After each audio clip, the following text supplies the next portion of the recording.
ओम शांति।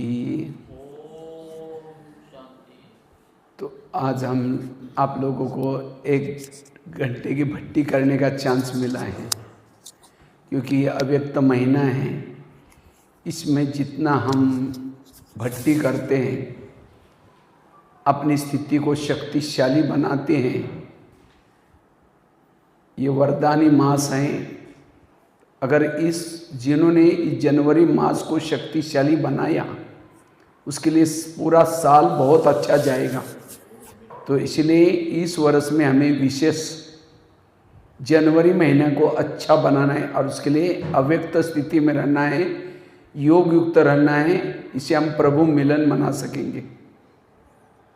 இந்த ஜனவரி மாதம் இது அவ்யக்த மாதம்.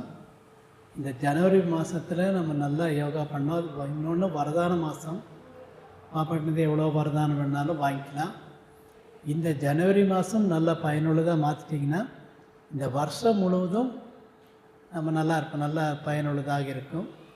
அதுக்காக நல்லா யோகித்தாக யோகா நிறைய பண்ணணும், பட்டி பண்ணணும், அவ்யக்த ஸ்திதியை நம்ம உருவாக்கணும். तो ब्रह्मा बाप समान बनने के लिए हमने एक बात के ऊपर चर्चा करी, स्वराज्य अधिकारी स्थिति।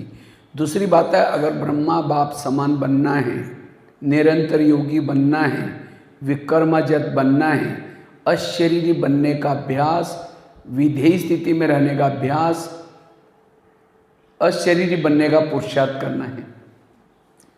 காலையில் பார்த்தோம் சுயராஜ்ய அதிகாரி பிரம்ம பாபா சமமாக ஆகணும் அப்படின்னா சுயராஜ்ய அதிகாரி ஆகணும். காலையில் இந்த கிளாஸாக தான் சொல்லிட்டு இருந்தார். இப்போ இந்த ரெண்டாவது விஷயம், நம்ம அசரீரி ஆகணும், விதேகி ஆகணும், பாபா சமம் ஆகணும்னா அசரீரி பயிற்சி நிறைய பண்ணணும். ब्रह्मा बाबा ने ये आत्मा का पाठ इतना पक्का किया, मैं आत्मा हूँ, यशोद आत्मा है, ये आत्मा है, ये आत्मा है। आत्मा का पाठ बाबा ने पक्का किया, और इसी पाठ के द्वारा बाबा शिव बाबा के समान बने, कर्मातीत बने, कर्मेंद्रिय जीत बने। அதாவது ரெண்டாவது, பிரம்மா பாபா ஆத்மா பயிற்சி நிறைய பண்ணார். அவர் ஆத்மா நினச்சார். அவங்க மனைவி யசோதா ஆத்மா, அப்புறம் நாராயண ஆத்மா, ஆத்மா ஆத்மா ஆத்மான்னு நிறைய எழுதினார், பயிற்சி பண்ணார். அந்த பயிற்சி மூலமாகத்தான் அவர் கர்மாத்தீத்த நிலை அடைந்தார், कर्मेंद्र जीत आनार, कर्मात्म निலையை அடைஞ்சார். इसी तरह भट्टी मतलब क्या? पकना। पकना, अगर हमें भी पकना है, संपन्न बनना है, ये पहला लेसन, आत्मा का लेसन पक्का करना बहुत जरूरी है। जो ये आत्मा के स्वरूप में निरंतर रहता है, वो भट्टी में है, वो कर्म योगी है, निरंतर योगी है। भट्टी அப்படின்னா பக்குவம் அடைதல், நல்லா பக்கா ஆகிறத பட்டி. ஆத்மா நிலையில் யார் நல்லா இருக்காங்களோ, பக்காவாக இருக்காங்களோ, அவங்க தான் யோகி. கர்மா யோகா செய்யக்கூட ஆத்மா நினைவில் இருந்தால் அவர் பட்டியில் இருக்காருங்கிற அர்த்தம். பட்டிங்கிறது ஆத்மாவை நல்லா கட்டி ஆக்கிறது தான் பட்டி. निरंतर आत्मा के स्वरूप में रहने वाला रात को सोया है, उसका योग बाबा से लगा हुआ है, वो रास्ते में चल रहा है, उसका योग लगा हुआ है, वो निरंतर योगी बन जाता है। அந்த மாதிரி அந்த ஆத்மா உணர்வுலேயே இருக்கிறவர், அவர் தான் நிரந்தரமாக பாபா நினைக்க முடியும். நிரந்தரமான நினைவுன்னு சொல்ல, அவரை தூங்குறது கூட யோகா கணக்கில் வந்துடும். அவர் ஆத்மா அபிமானியே இருந்தால் அவர் தூங்குறது கூட யோகா கணக்கில் சேர்ந்துடும். जो आत्मा के स्वरूप में रहता है, उसको किसी की भी दोष दिखाई नहीं पड़ेंगे, अवगुण दिखाई नहीं पड़ेंगे, सब अच्छे नजर आएंगे। யார் ஆத்மா அபிமானியாக இருக்காங்களோ, ஆத்மா உணர்வு இருக்காங்கன்னா மற்றவங்களுடைய எந்த பழியும் தெரியாது. அவங்க எந்த விதமான பழி சொல்ல மாட்டாங்க, அபகுணங்கள் தெரியாது. எல்லாருமே நல்லா தான் இருக்காங்க, நல்லவர்கள் அப்படின்னு தான் அவங்களுக்கு தெரியும். मुझे लगता है कोई भी मुरली आप उठाओ, उसके अंदर रोज हर मुरली में बाबा कहते हैं, बच्चे आत्मा समझो, आत्मा का पाठ पक्का करो, क्योंकि अगर हमको देवता बनना है, ऊंच पद प्राप्त करना है, उसका ये पहला लेसन बहुत इम्पोर्टेंट होता है। ஒரு வாணியிலையும் பாபா ஆத்மா பற்றி சொல்லாத வாணியே இருக்காது. தினம் முரளியில் பாபா ஆத்மா நிச்சயப்படுத்துங்க, ஆத்மா நினைங்க, என்ன நினைங்கன்றார். ஆனால் நம்ம சம்பூர்ணம் ஆகணும்னா ஆத்மாங்கிற முதல் லெசன் இதை நம்ம பக்கா பண்ணணும். परम धाम से शिव बाबा क्यों आया है? हमें आत्म अभिमानी बनाने के लिए आए हैं। பரந்தாமத்திலிருந்து சிவபாபா ஏன் வந்தாருன்னா நம்ம ஆத்மா அபிமானி ஆக்குவதற்காகத்தான் வந்தார். ये सतयुग था, वो सतयुग का कलयुग क्यों बना? हम देहभान में आने से सतयुग का कलयुग बन गया। இந்த கலியுகம் ஏயாச்சு, சத்தியுகம் கலியுகம் ஏயாச்சு. ஆத்மா அபிமானியாக இருந்த நம்ம தேக அபிமானம் ஆயிட்டோம். அதனால தான் கலியுகத்துக்கு வந்துட்டோம். अब ये कलयुग का सतयुग कब बनेगा? जब हम आत्मा अभिमानी बनेंगे तो कलयुग का सतयुग बन जाएगा। அப்புறம் கலியுகம் சத்தியுகம் எப்போ ஆகும்? எப்போ ஆகணும்? நம்ம எல்லாம் ஆத்மா அபிமானி ஆகிட்டா இந்த கலியுகம் சத்தியுகம் ஆயிடும். जो आत्मा के स्वरूप में रहता है शिव बाबा के समान उसके गुण आते हैं। जैसा शिव बाबा शांति का सागर है, दया का सागर है, आपका ऊपर उपकार करता है, तो सारे गुण हमारे अंदर बाबा के समान लाना है। आत्मा के स्वरूप में स्थित रहने की जरूरत है। ஆத்மா ஸ்திதியில் ஸ்தித் ஆகிட்டோம். ஆத்மாங்கிற நிலையில் நம்ம நிலைச்சிருந்தோம்னா பாபாவோட குணமெல்லாம் நமக்கு வந்துடும். இந்த சாந்தி சக்தி எல்லா குணங்களும் பாபாக்கிட்ட என்னென்ன குணம் இருக்குதோ அத்தனை குணங்களும் நம்ம ஆத்மாவில் இருக்கும் பொழுது நமக்குள்ளே எமர்ஜ் ஆகும். शिव बाबा सबका प्यारा है। क्यों? वो अशरीरी निराकारी स्थिति में रहता है। சிவபாபா எல்லாத்துக்கும் அன்பாக இருக்கார். அது எப்படி அன்பாக இருக்கார்? ஏன்னா அவர் அசரீரியா எல்லாத்துக்கும் விலகி இருக்கார். அசரீரியா இருக்கிறதுனால எல்லாருக்குமே அன்பானவராக இருக்கார். अगर हमें भी सबके प्यारे बनना है, हम इस अशरीरी स्थिति में, विधेयी स्थिति में रहना है। நம்மளே எல்லாருக்கும் பிரியமானவர் ஆகணும்னா அசரீரி ஸ்திதி, விதேகி தேகம் இல்லாத நிலையை अनुभव செய்யணும். 3 प्रकार के आसन है। एक है भ्रुकुटी का आसन, दूसरा है शिव बाबा का दिल तख्तासन और तीसरा है भविष्य के राजा का आसन। 3 சிம்மாசனம், 3 சிம்மாசனம் இருக்குது. ஒன்று வந்து புருவ மத்தியங்கிறது ஒரு சிம்மாசனம், ரெண்டாவது பாபாவுடைய இதே சிம்மாசனம், மூன்றாவது வருங்காலத்தில் ராஜ சிம்மாசனம். 3 சிம்மாசனம் இருக்குது. अगर भविष्य के राजा का सिंहासन लेना है, भ्रुकुटी सिंहासन आत्मिक स्वरूप में रहने का अभ्यास करना है। வருங்காலத்தினுடைய அந்த ராஜ்ய சிம்மாசனத்தை அடையணும்னா இப்போ இந்த புருவ மத்தியங்கிற இந்த ஆத்மா சிம்மாசனத்தில் உட்காரணும். जो आत्मा के स्वरूप में रहता है वो बाबा को पसंद आएगा, उसे भूले नहीं होंगी, गलतियां नहीं होंगी। ऐसी आत्माएं बाबा को पसंद आएगी, बाबा के दिल तख्त पर बैठ सकेंगे।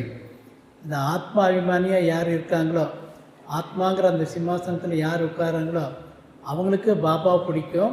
பாபா அவங்கள இதே சிம்மாசனத்தில் உட்கார வைப்பார். और जो बाबा के तख्त पर बैठेगा वो भविष्य के राजा का तख्त उसको अपने आप मिल जाएगा। யார் அந்த இதே சிம்மாசனத்தில் உட்கார்றாங்களோ அவங்க வருங்காலத்தில் ராஜ்ய சிம்மாசனத்தில் அவசியமாக உட்காருவாங்க. जैसे कोई बिल्डिंग बनाई जाता है, उसका फाउंडेशन मजबूत बनाते हैं। जितना खर्चा ऊपर होता है उतना खर्चा नीचे होता है। ஒரு பில்டிங் கட்டும்போது ஃபவுண்டேஷன் ரொம்ப ஸ்ட்ராங்காக போடுவாங்க. எவ்வளோ மேலே பில்டிங்க்கு மேலே எவ்வளோ செலவாகுதோ அந்த அளவுக்கு அந்த ஃபவுண்டேஷன் கூட அவ்வளோ செலவாகும். इसी तरह जिन्होंने कंजूसी की, पैसा बचाने के चक्कर में फाउंडेशन ठीक डाला नहीं, रेती में डाल दिया, जब आंधी तूफान आएगी बिल्डिंग गिर जाएगी। சிலர் அந்த ஃபவுண்டேஷன் போடுறதில் கொஞ்சம் கஞ்சத்தனம் பண்ணாங்க, அந்த அளவுக்கு நிறைய நல்ல ஸ்ட்ராங்காக ஃபவுண்டேஷன் போடலைன்னா இந்த புயல் அதெல்லாம் வரும்பொழுது இந்த பில்டிங் இடிஞ்சு விழுந்துடும். तो अब हमारी 84 जन्म की बिल्डिंग बन रहे हैं, तो हमारा ये आत्मा का फाउंडेशन पक्का चाहिए। जिन्होंने आत्मा का पाठ पक्का नहीं किया, सेवा करने में लग गया, औरों को सुनाने में लग गया, जब माया का आंधी तूफान आएगा वो फेल हो जाता है, गिर जाता है, क्योंकि आत्मा का फाउंडेशन पक्का नहीं है। நம்ம 84 ஜென்மத்துக்கும் 84 ஜென்மத்தோடைய பெரிய மாளிகை கட்ட போகிறோம். அப்போ அதுக்கு ஃபவுண்டேஷன் வந்து இந்த ஆத்மாபிமானம். இந்த ஆத்மாபிமானம் நீங்கள் பக்கா இல்லைன்னா அதை பக்கா பண்ணாமல் அந்த ஃபவுண்டேஷன் போடாமல் சேவை பண்ணார், அங்கே போனார், இங்கே போனார், ஏதாவது பண்ணால் கூட ஏதாவது பிரச்சனை வந்தது, புயல் வந்ததுன்னா அவர் கீழே விழுந்துருவார். इसलिए हर मुरली में बाबा कहते हैं बच्चे आत्मा का पाठ पक्का करो, आत्मा अभिमानी बनो। इसलिए सारे ज्ञान का सारा अशरीरी बनना, विधेयी बनना, निराकारी बनना। பாபா எல்லா முரளிலையும் அதான் சொல்கிறாரு, அசரீரியாக அசரீரி ஆத்மான்னு உணர்ந்து என்னென்ன ஆத்மா ஆத்மா தான் சொல்கிறாரு. முழு ஞானத்துடைய சாரமே அசரீரி ஆகுது. हमारे 2 लक्ष्य हैं, एक है संगम का लक्ष्य, दूसरा है सत्युग का लक्ष्य। ஒன்று ரெண்டு லட்சியம் இருக்குது. ஒன்று சங்கமிகத்தினுடைய லட்சியம், ரெண்டாவது சத்தியுகத்தினுடைய லட்சியம். संगम संगम का लक्ष्य अशरीरी बनना, विधेयी बनना, निराकारी बनना, बीजरू बनना, बिंदुरू बनना। சங்கமிகத்தினுடைய லட்சியம் என்னன்னா அசரீரியாவது, தேகமில்லாத நிலையில் வர்றது, பீஜ ரூப் மேலே விதை ரூபத்தில் இருக்கிறது, இதெல்லாம் சங்கமிகத்தினுடைய லட்சியங்கள். और भविष्य का लक्ष्य है लक्ष्मी नारायण बनना, देवी देवता बनना, ऊंच पद प्राप्त करना। வருங்காலத்து லட்சியம் லட்சுமி நாராயணன் ஆகணும், தேவி தேவதை ஆகணும், உயர்ந்த பதவி அடையணும். जो संगम के लक्ष्य तक पहुंचेगा, सत्युग का लक्ष्य तो उसको मिल ही जाएगा। संगम की लक्ष्य की परछाई है भविष्य का लक्ष्य। இப்போ இந்த சங்கமிகத்தினுடைய லட்சியத்தை யார் அடைகிறாங்களோ அவங்க தான் வருங்காலத்தின் லட்சியத்தை கண்டிப்பாக அடைவாங்க. இப்போ யார் இங்கே அசரீரி விதேகி ஆறாங்களோ அவங்க தான் வருங்காலத்தினுடைய ராஜ்ய பதவிங்கிற லட்சியம் கண்டிப்பாக கிடைக்கும். हम अशरीरी बनते नहीं, विधेयी स्थिति में रहते नहीं और कहते सत्युग कब आएगा, संगम युग कब तक खत्म हो जाएगा, सत्युग में हम क्या, कृष्ण कब जन्म लेगा, ये वेस्ट ऑफ टाइम है।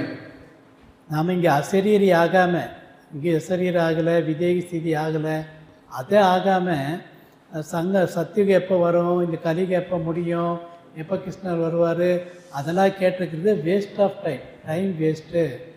जैसे कोई कॉलेज का बच्चा किताब सामने लेकर के पढ़ता नहीं है, सोचता है मैं पास हो जाऊंगा, फिर नौकरी पकड़ूंगा, फिर विदेश जाऊंगा, फिर गाड़ी खरीद करूंगा, फिर घूमने के लिए जाऊंगा, फिर शादी करूंगा, ये विचार कर रहा है, पढ़ाई नहीं कर रहा है, वो फेल हो गया, उसके सारे प्लान कैंसिल हो जाएंगे। ஒரு பையன் படிக்கணும், படிக்கிறது படிக்காமல் நான் நல்லா பெரிய ஆளாயிருவேன், பெரிய வீடு கட்டுவேன், அப்புறம் வண்டி வாங்குவேன், ஃபாரின்கெல்லாம் போவேன், அப்புறம் கல்யாணம் பண்ணிக்குவேன், அப்படிலாம் யோசித்தா வேஸ்ட்டு தானே. அவர் மேலே படித்தா தானே அந்த நிலையை வர முடியும். சும்மா புக்கு வச்சுட்டு கற்பனை பண்ண ஆக முடியாது இல்லையா. इसी तरह मैं अशरीरी नहीं बनाऊँ, विधेय नहीं बनाऊँ, सत्युग कब आएगा, क्या होगा, ये सारा वेस्ट है। इसलिए बाबा कहते बार बार मैं आत्मा हूँ, मैं आत्मा हूँ, मैं आत्मा हूँ, ये पाठ पक्का करना यही देवता बनने का फर्स्ट लेसन है। அதனால் இது முதல்ல அசரீரி, இந்த ஃபவுண்டேஷன் இதே பக்கா பண்ணணும். நான் அசரீரி ஆகணும், அது பக்கா பண்ணால் தான் வருங்காலத்தில் தேவதையெல்லாம் ஆக முடியும். அதனால் சங்கமியத்தின் லட்சியம் அசரீரி ஆகுது, அதில் கவனம் கொடுங்க. जो खुद को ही भूल जाता है वो खुदा को भी भूल जाता है, परमात्मा को भी भूल जाता है। தன்னைத்தான் யார் மறந்துடுறாங்களோ அவங்க தலைவனையும் மறந்துடுறாங்க, தந்தையும் மறந்துடுறாங்க. दादी जानकी जी हर क्लास में कहती थी मैं कौन, मेरा कौन। ஜானகி தாதி ஒவ்வொரு பொருளிலும் சொல்லிட்டே இருப்பாங்க, நான் யார், என்னுடையவர் யார், நான் யார், என்னுடையவர் யார், இது ஜானகி தாதி சொல்லிட்டே இருப்பாங்க. इसलिए हमें भी हर पल मैं आत्मा हूँ, मैं आत्मा भ्रुकुटी से इस आंखों से देखती हूँ, इन कानों से सुनती हूँ, मैं आत्मा इस भ्रुकुटी में बैठी हूँ, मैं आत्मा हूँ, मैं आत्मा हूँ, सामने वाली आत्मा है, ये आत्मा इस भ्रुकुटी में बैठे, ये पाठ हमें पक्का करना। அதனால் நான் ஆத்மாங்கிறத ரொம்ப பக்கா பண்ணணும். நான் ஆத்மா இந்த இருப்புரு மத்தியில் இருக்கிறேன். நான் யாரை பார்க்குறேன்னா அவங்களும் ஆத்மா, அவங்களும் இந்த இருப்புரு மத்தியில் இருக்காங்க. இந்த ஆத்மாங்கிற அந்த உணர்வை பக்கா பண்ணணும். आजकल मधुवन में अव्यक्त मिलन होता है। पहले क्या होता था, ब्रह्मा बाबा साकार में थे, उनके तन में शिव बाबा आता था। धीरे धीरे समय परिवर्तन हुआ, फिर गुलजार दादी के तन में आना शुरू हुआ, वो भी समय परिवर्तन हो गया। अब टीवी के द्वारा हम लोग देखते हैं। இப்போ முதல்ல சிவபாபா நேராக பிரம்பாபா உடம்புல வந்தார், எல்லாத்துக்குமே அவ்வியக்த சந்திப்பு ஏற்பட்டது. அப்புறம் டைம் மாறி போச்சு. அப்புறம் சிவபாபா பிரம்மா ரெண்டு பேருமே குல்ஜார் தாதி உடம்புல வந்தாங்க, அதுவும் அந்த டைமும் மாறி போச்சு. अब तो वीडियो के द्वारा, लेकिन अभी भी मधुवन में बाबा आता है, लेकिन बाबा को देखने के लिए आपका स्वरूप अव्यक्त चाहिए, आपकी खुद की आत्मिक स्थिति चाहिए, तो बाबा आपको नजर आएगा, बाबा से मिलन होगा। இப்போ வீடியோவில் பார்க்குறோம், அந்த பாட்டெல்லாம் முடிஞ்ச போய் இப்போ வீடியோ பார்க்குறோம். வீடியோ பார்க்கும்போது பாபாவை சந்திக்கணுன்னா நம்ம ஸ்டேஜ் அவ்வியக்தமாக இருக்கணும். நம்ம அவ்வியக்த ஸ்டேஜில் இருந்தால் பாபா பார்க்க முடியும், உணர முடியும். चलो अब अशरीरी बन करके बाबा से 3 मिनट अच्छी तरह मिलन मनाएंगे. இப்போ நீங்கள் அசரீரியாகி பாபா 3 நிமிஷம் அசரீரியாகி பாபாவை சந்திக்கலாம் வாங்க.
तो बात चल रही थी, ये आत्मा का पाठ पक्का करना यही तपस्या है, ये पुरुषार्थ है।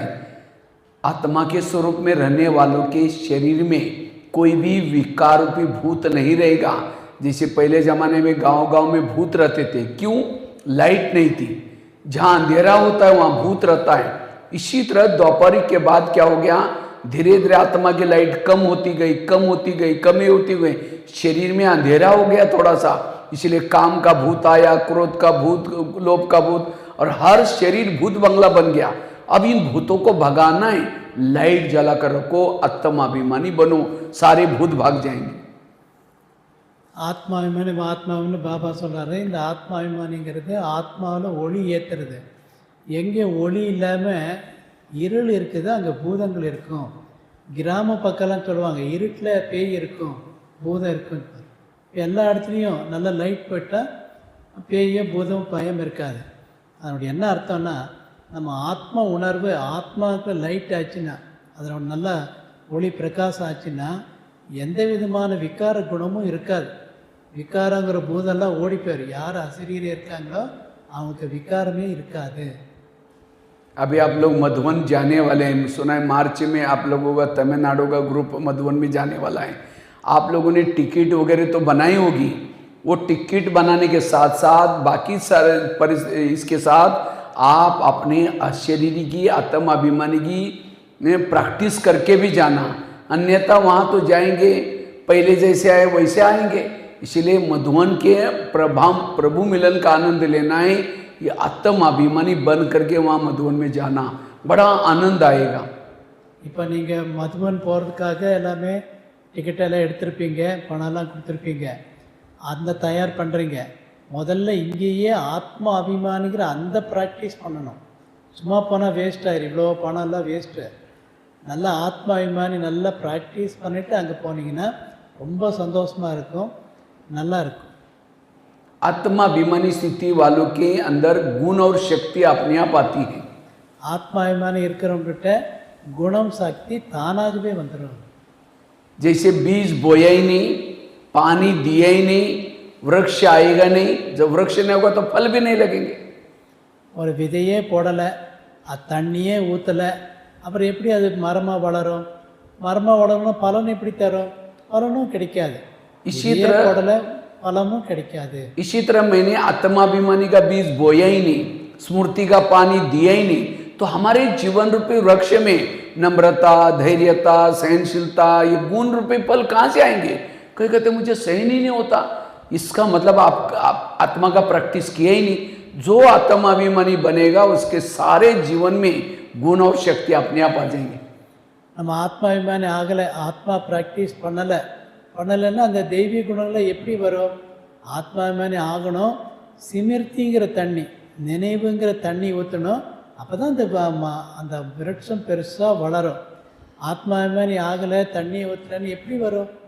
அதனால் ஆத்மாபிமானி பயிற்சி பண்ணுங்க. एक हमारा ब्रह्मा कुमारी का एक गीत है, यही कहीं बाबा नजर नहीं आते. किसको नजर नहीं आते? जो देहभान वाला है उसको बाबा नजर नहीं आता. इसलिए आत्माभिमानी होकर के रहो, हर पल जिधर देखो उधर तू ही तू नजर आएगा.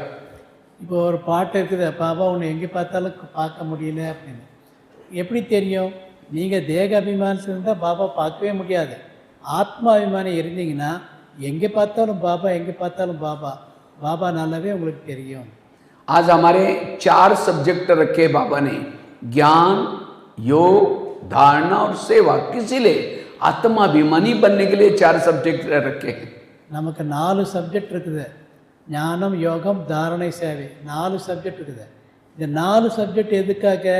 அசரீரி ஆவதற்காகத்தான் 4 சப்ஜெக்ட். जिसके 4 सब्जेक्ट पक्के हैं वो सहज ही आत्माभिमानी बन जाता है. இந்த 4 சப்ஜெக்ட் பக்கா இருந்தாங்கன்னா சகஜமாக ஈஸியாக ஆத்மாபிமானி ஆயிடுவாங்க. आत्माभिमानी वाला देवता बनता है और देहबान वाला असुर है, राक्षस है. ஆத்மாபிமானி இருக்கிறவர் தேவதை ஆயிடுவார், தேக அபிமானத்தில் அசுரர் ஆயிடுவார், ராட்சசர் ஆயிடுவார். जो आत्माभिमानी स्थिति में रहता है उसको सोना चांदी कोई भी चीज आकर्षित नहीं करेंगी, क्योंकि आत्माभिमानी रहने वाला एक परमात्मा के ऊपर आकर्षित होता है. वस्तु, वैभव, व्यक्ति उसके तरफ आकर्षित नहीं होता. யார் ஆத்மா அபிமானம் இருக்காரோ அவருக்கு தங்கம் வெள்ளி எதுவுமே அவங்கள ஆக்கர்ஷணை பண்ணாது, தன் பக்கம் இழுக்காது. ஆத்மா அபிமானம் இருக்கிறவங்களுக்கு யார் பக்கமும் அவர் கவனம் போகாது, அவர் கவர்ச்சி ஆகவே மாட்டார். எந்த பொருள், ஆள், தங்கம் வெள்ளி என்ன இருந்தாலும் அந்த பக்கம் புத்தி போகாது. इसीलिए सतयुग में जो देवी देवता हैं वहाँ शरीर सबके सुंदर हैं लेकिन आकर्षित नहीं है, क्योंकि आत्माभिमानी होकर के वो गए यहाँ से. இங்கேருந்து சத்தியுகத்துக்கு போகிறோம், ஆத்மா அபிமானியாகி போயிருக்கிறோம். அதனால் அங்கே இருக்கிற சரீரமெல்லாம் ரொம்ப அழகான சரீரம் இருக்கும், ஆனால் எந்த விதமான கவர்ச்சி இருக்காது. ஏன்னா எல்லாருக்குமே ஆத்மா அபிமானியே எடுத்து போயிருக்காது. जिसे रावण के सामने रावण जब सीता के पास आता है तो सीता क्या करता है, उसको माचिस लगा करके तिल्ली जला करके रखती है. उसके पास तिल्ली थी, माचिस थी, इसीलिए रावण उसको टच भी नहीं करता. சீதை இப்போ ராவணன் கூட்டிட்டு போயிட்டாரு. சீதை கையில் ஒரு நெருப்பு நெருப்புச்சி இருந்தது, பக்கத்தில் எரிச்சிடுவாங்க அப்படின்னு. அந்த நெருப்புச்சி இருக்கிற வரைக்கும் ராவணன் அவரை பக்கத்தில் போக முடியல. तो हम भी सभी रावण के राज्य में रहते हैं, तो रावण से काम क्रोध से बचना है. ये आत्मा की तिल्ली भ्रुकुटी में सदा जली रहे. அப்போ நம்ம இந்த ராவண ராஜ்யத்தில் தான் இருக்கிறோம், காம குரோத மோகலம் ராவண் கூட இருக்கிறோம். ஆனால் ராவணன் நம்மளை தொடக்கூடாதுன்னா அந்த ஆத்மாங்கிற தீபம், அந்த தீக்குச்சி அது எரிஞ்சிக்கிட்டே இருக்கணும். जो आत्माभिमानी स्थिति में रहता है, देखते हुए न देखने की अवस्था रहेगी. யார் ஆத்மாபிமானியே இருக்காங்களோ, அசரீர அபியாசம் பண்ணுறாங்களோ, वो वैरागी रहेगा, उपराम रहेगा. அவங்க வைராக்கியம், அவங்களுக்கு ஒரு துறவு இருக்கும், எல்லாத்தையும் தனிப்பட்டு விலகி இருப்பாங்க. अगर रोज मैं मुरली सुनता हूँ, कई कहते मैं ब्रह्मा कुमारी में आने के बाद कभी मुरली मिस नहीं हुआ. अगर आप मुरली सुनते हैं, रोज की मुरली सुनते हैं, तो आपका भान क्या चाहिए? आत्मा का भान चाहिए. अगर मुरली सुनने के बाद भी आपका आत्मा का भान नहीं है, मुरली सुनने तक है, धारणा में नहीं लाते. जो ज्ञान की पॉइंट का स्वरूप बन जाता है, धारणा में लाता है, वो ऑटोमेटिकली पॉइंट स्वरूप बन जाता है. நான் டெய்லி இதாக கிளாஸ் கேட்குறேன், டெய்லி முரளி கேட்குறேன், ஆனால் பயிற்சி ஒன்றும் பண்ணலை. பயிற்சி ஒன்றும் பண்ணலைன்னா அதெல்லாம் வேஸ்ட்டு தான். ஆனால் பயிற்சி பண்ணி அதனுடைய ஸ்வரூபம் ஆயிட்டோன்னா நம்ம பாயிண்ட் ஸ்வரூபம் ஆயிடுவோம். இந்த பாயிண்ட் ஸ்வரூபம் யார் ஆகிறாங்களோ அவங்களுக்கு உயர்ந்த பதவி கிடைக்கும். कई कहते हैं मैं रोज योग करता हूँ, लेकिन योग करता हूँ तो भी मेरा आत्मा का भान नहीं. अगर योग करते हैं तो आपका भान क्या चाहिए? आत्मा का भान चाहिए. நான் யோகா பண்ணேன், நான் டெய்லி யோகா பண்ணேன், முதல்ல ஆத்மா அபிமானம் இருக்கணும். ஆத்மா அந்த பாயிண்ட் ஸ்வரூபம் ஆகணும். அதுதான் இருக்கணும். தவிர நான் யோகா பண்ணேன்னு சும்மா உட்காந்துருந்தா அதனால் எந்த யூஸ் கிடையாது.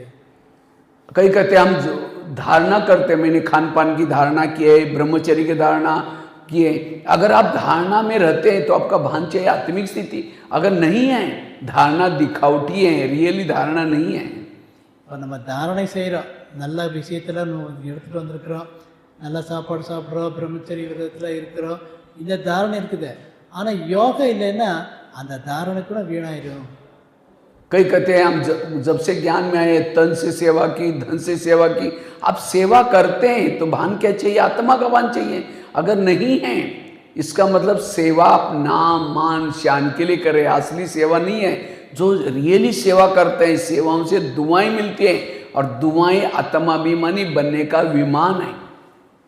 இப்போ ஆத்மா அபிமானி ஆகலை, நிறைய சேவை பண்ணோம், ஞானத்துக்கு வந்த நாள்லேருந்து சேவை நிறைய பண்ணோம். ஆனால் ஆத்மா அபிமானி ஆகலைன்னா அது பெயர் புகழுக்காக செஞ்ச சேவை, பேர் வேணும் புகழ் வேணுங்கிறதுக்காக பகுத்துக்காக செஞ்ச சேவை, அது கணக்கில் வராது.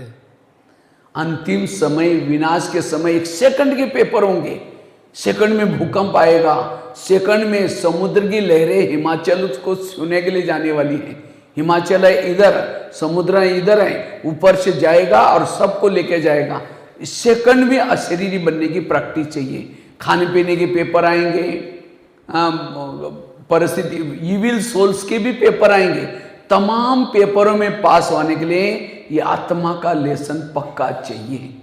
ஆத்மா கடைசியில் இந்த சரீரம் விடும்போது 1 செகண்டுடைய பரீட்சை தான். ஒரே செகண்டில் டெஸ்ட் பேப்பர், அதில் பாஸ் ஆகணும். சுனாமி வருமா, சுனாமி இமயமலைக்கு மேலே போய் அங்கிருந்து எல்லாத்தையும் அடிச்சிட்டு வருமா, ஒரே செகண்டில் பூகம்பம் வந்துடும், ஒரே செகண்டில் எரிமலை வெடிக்கும், ஒரே செகண்ட் தான். அந்த 1 செகண்டில் நம்ம பாஸ் ஆகணும் அப்படின்னா எவ்வளோ அசிரியர் பயிற்சி பண்ணணும். इसलिए ब्रह्मा बाबा के समान बनना, शिव बाबा के समान बनना, और उसके लिए ये आत्मा के स्वरूप में स्थित रहना, ये है पुरुषार्थ, ये है योग भट्टी.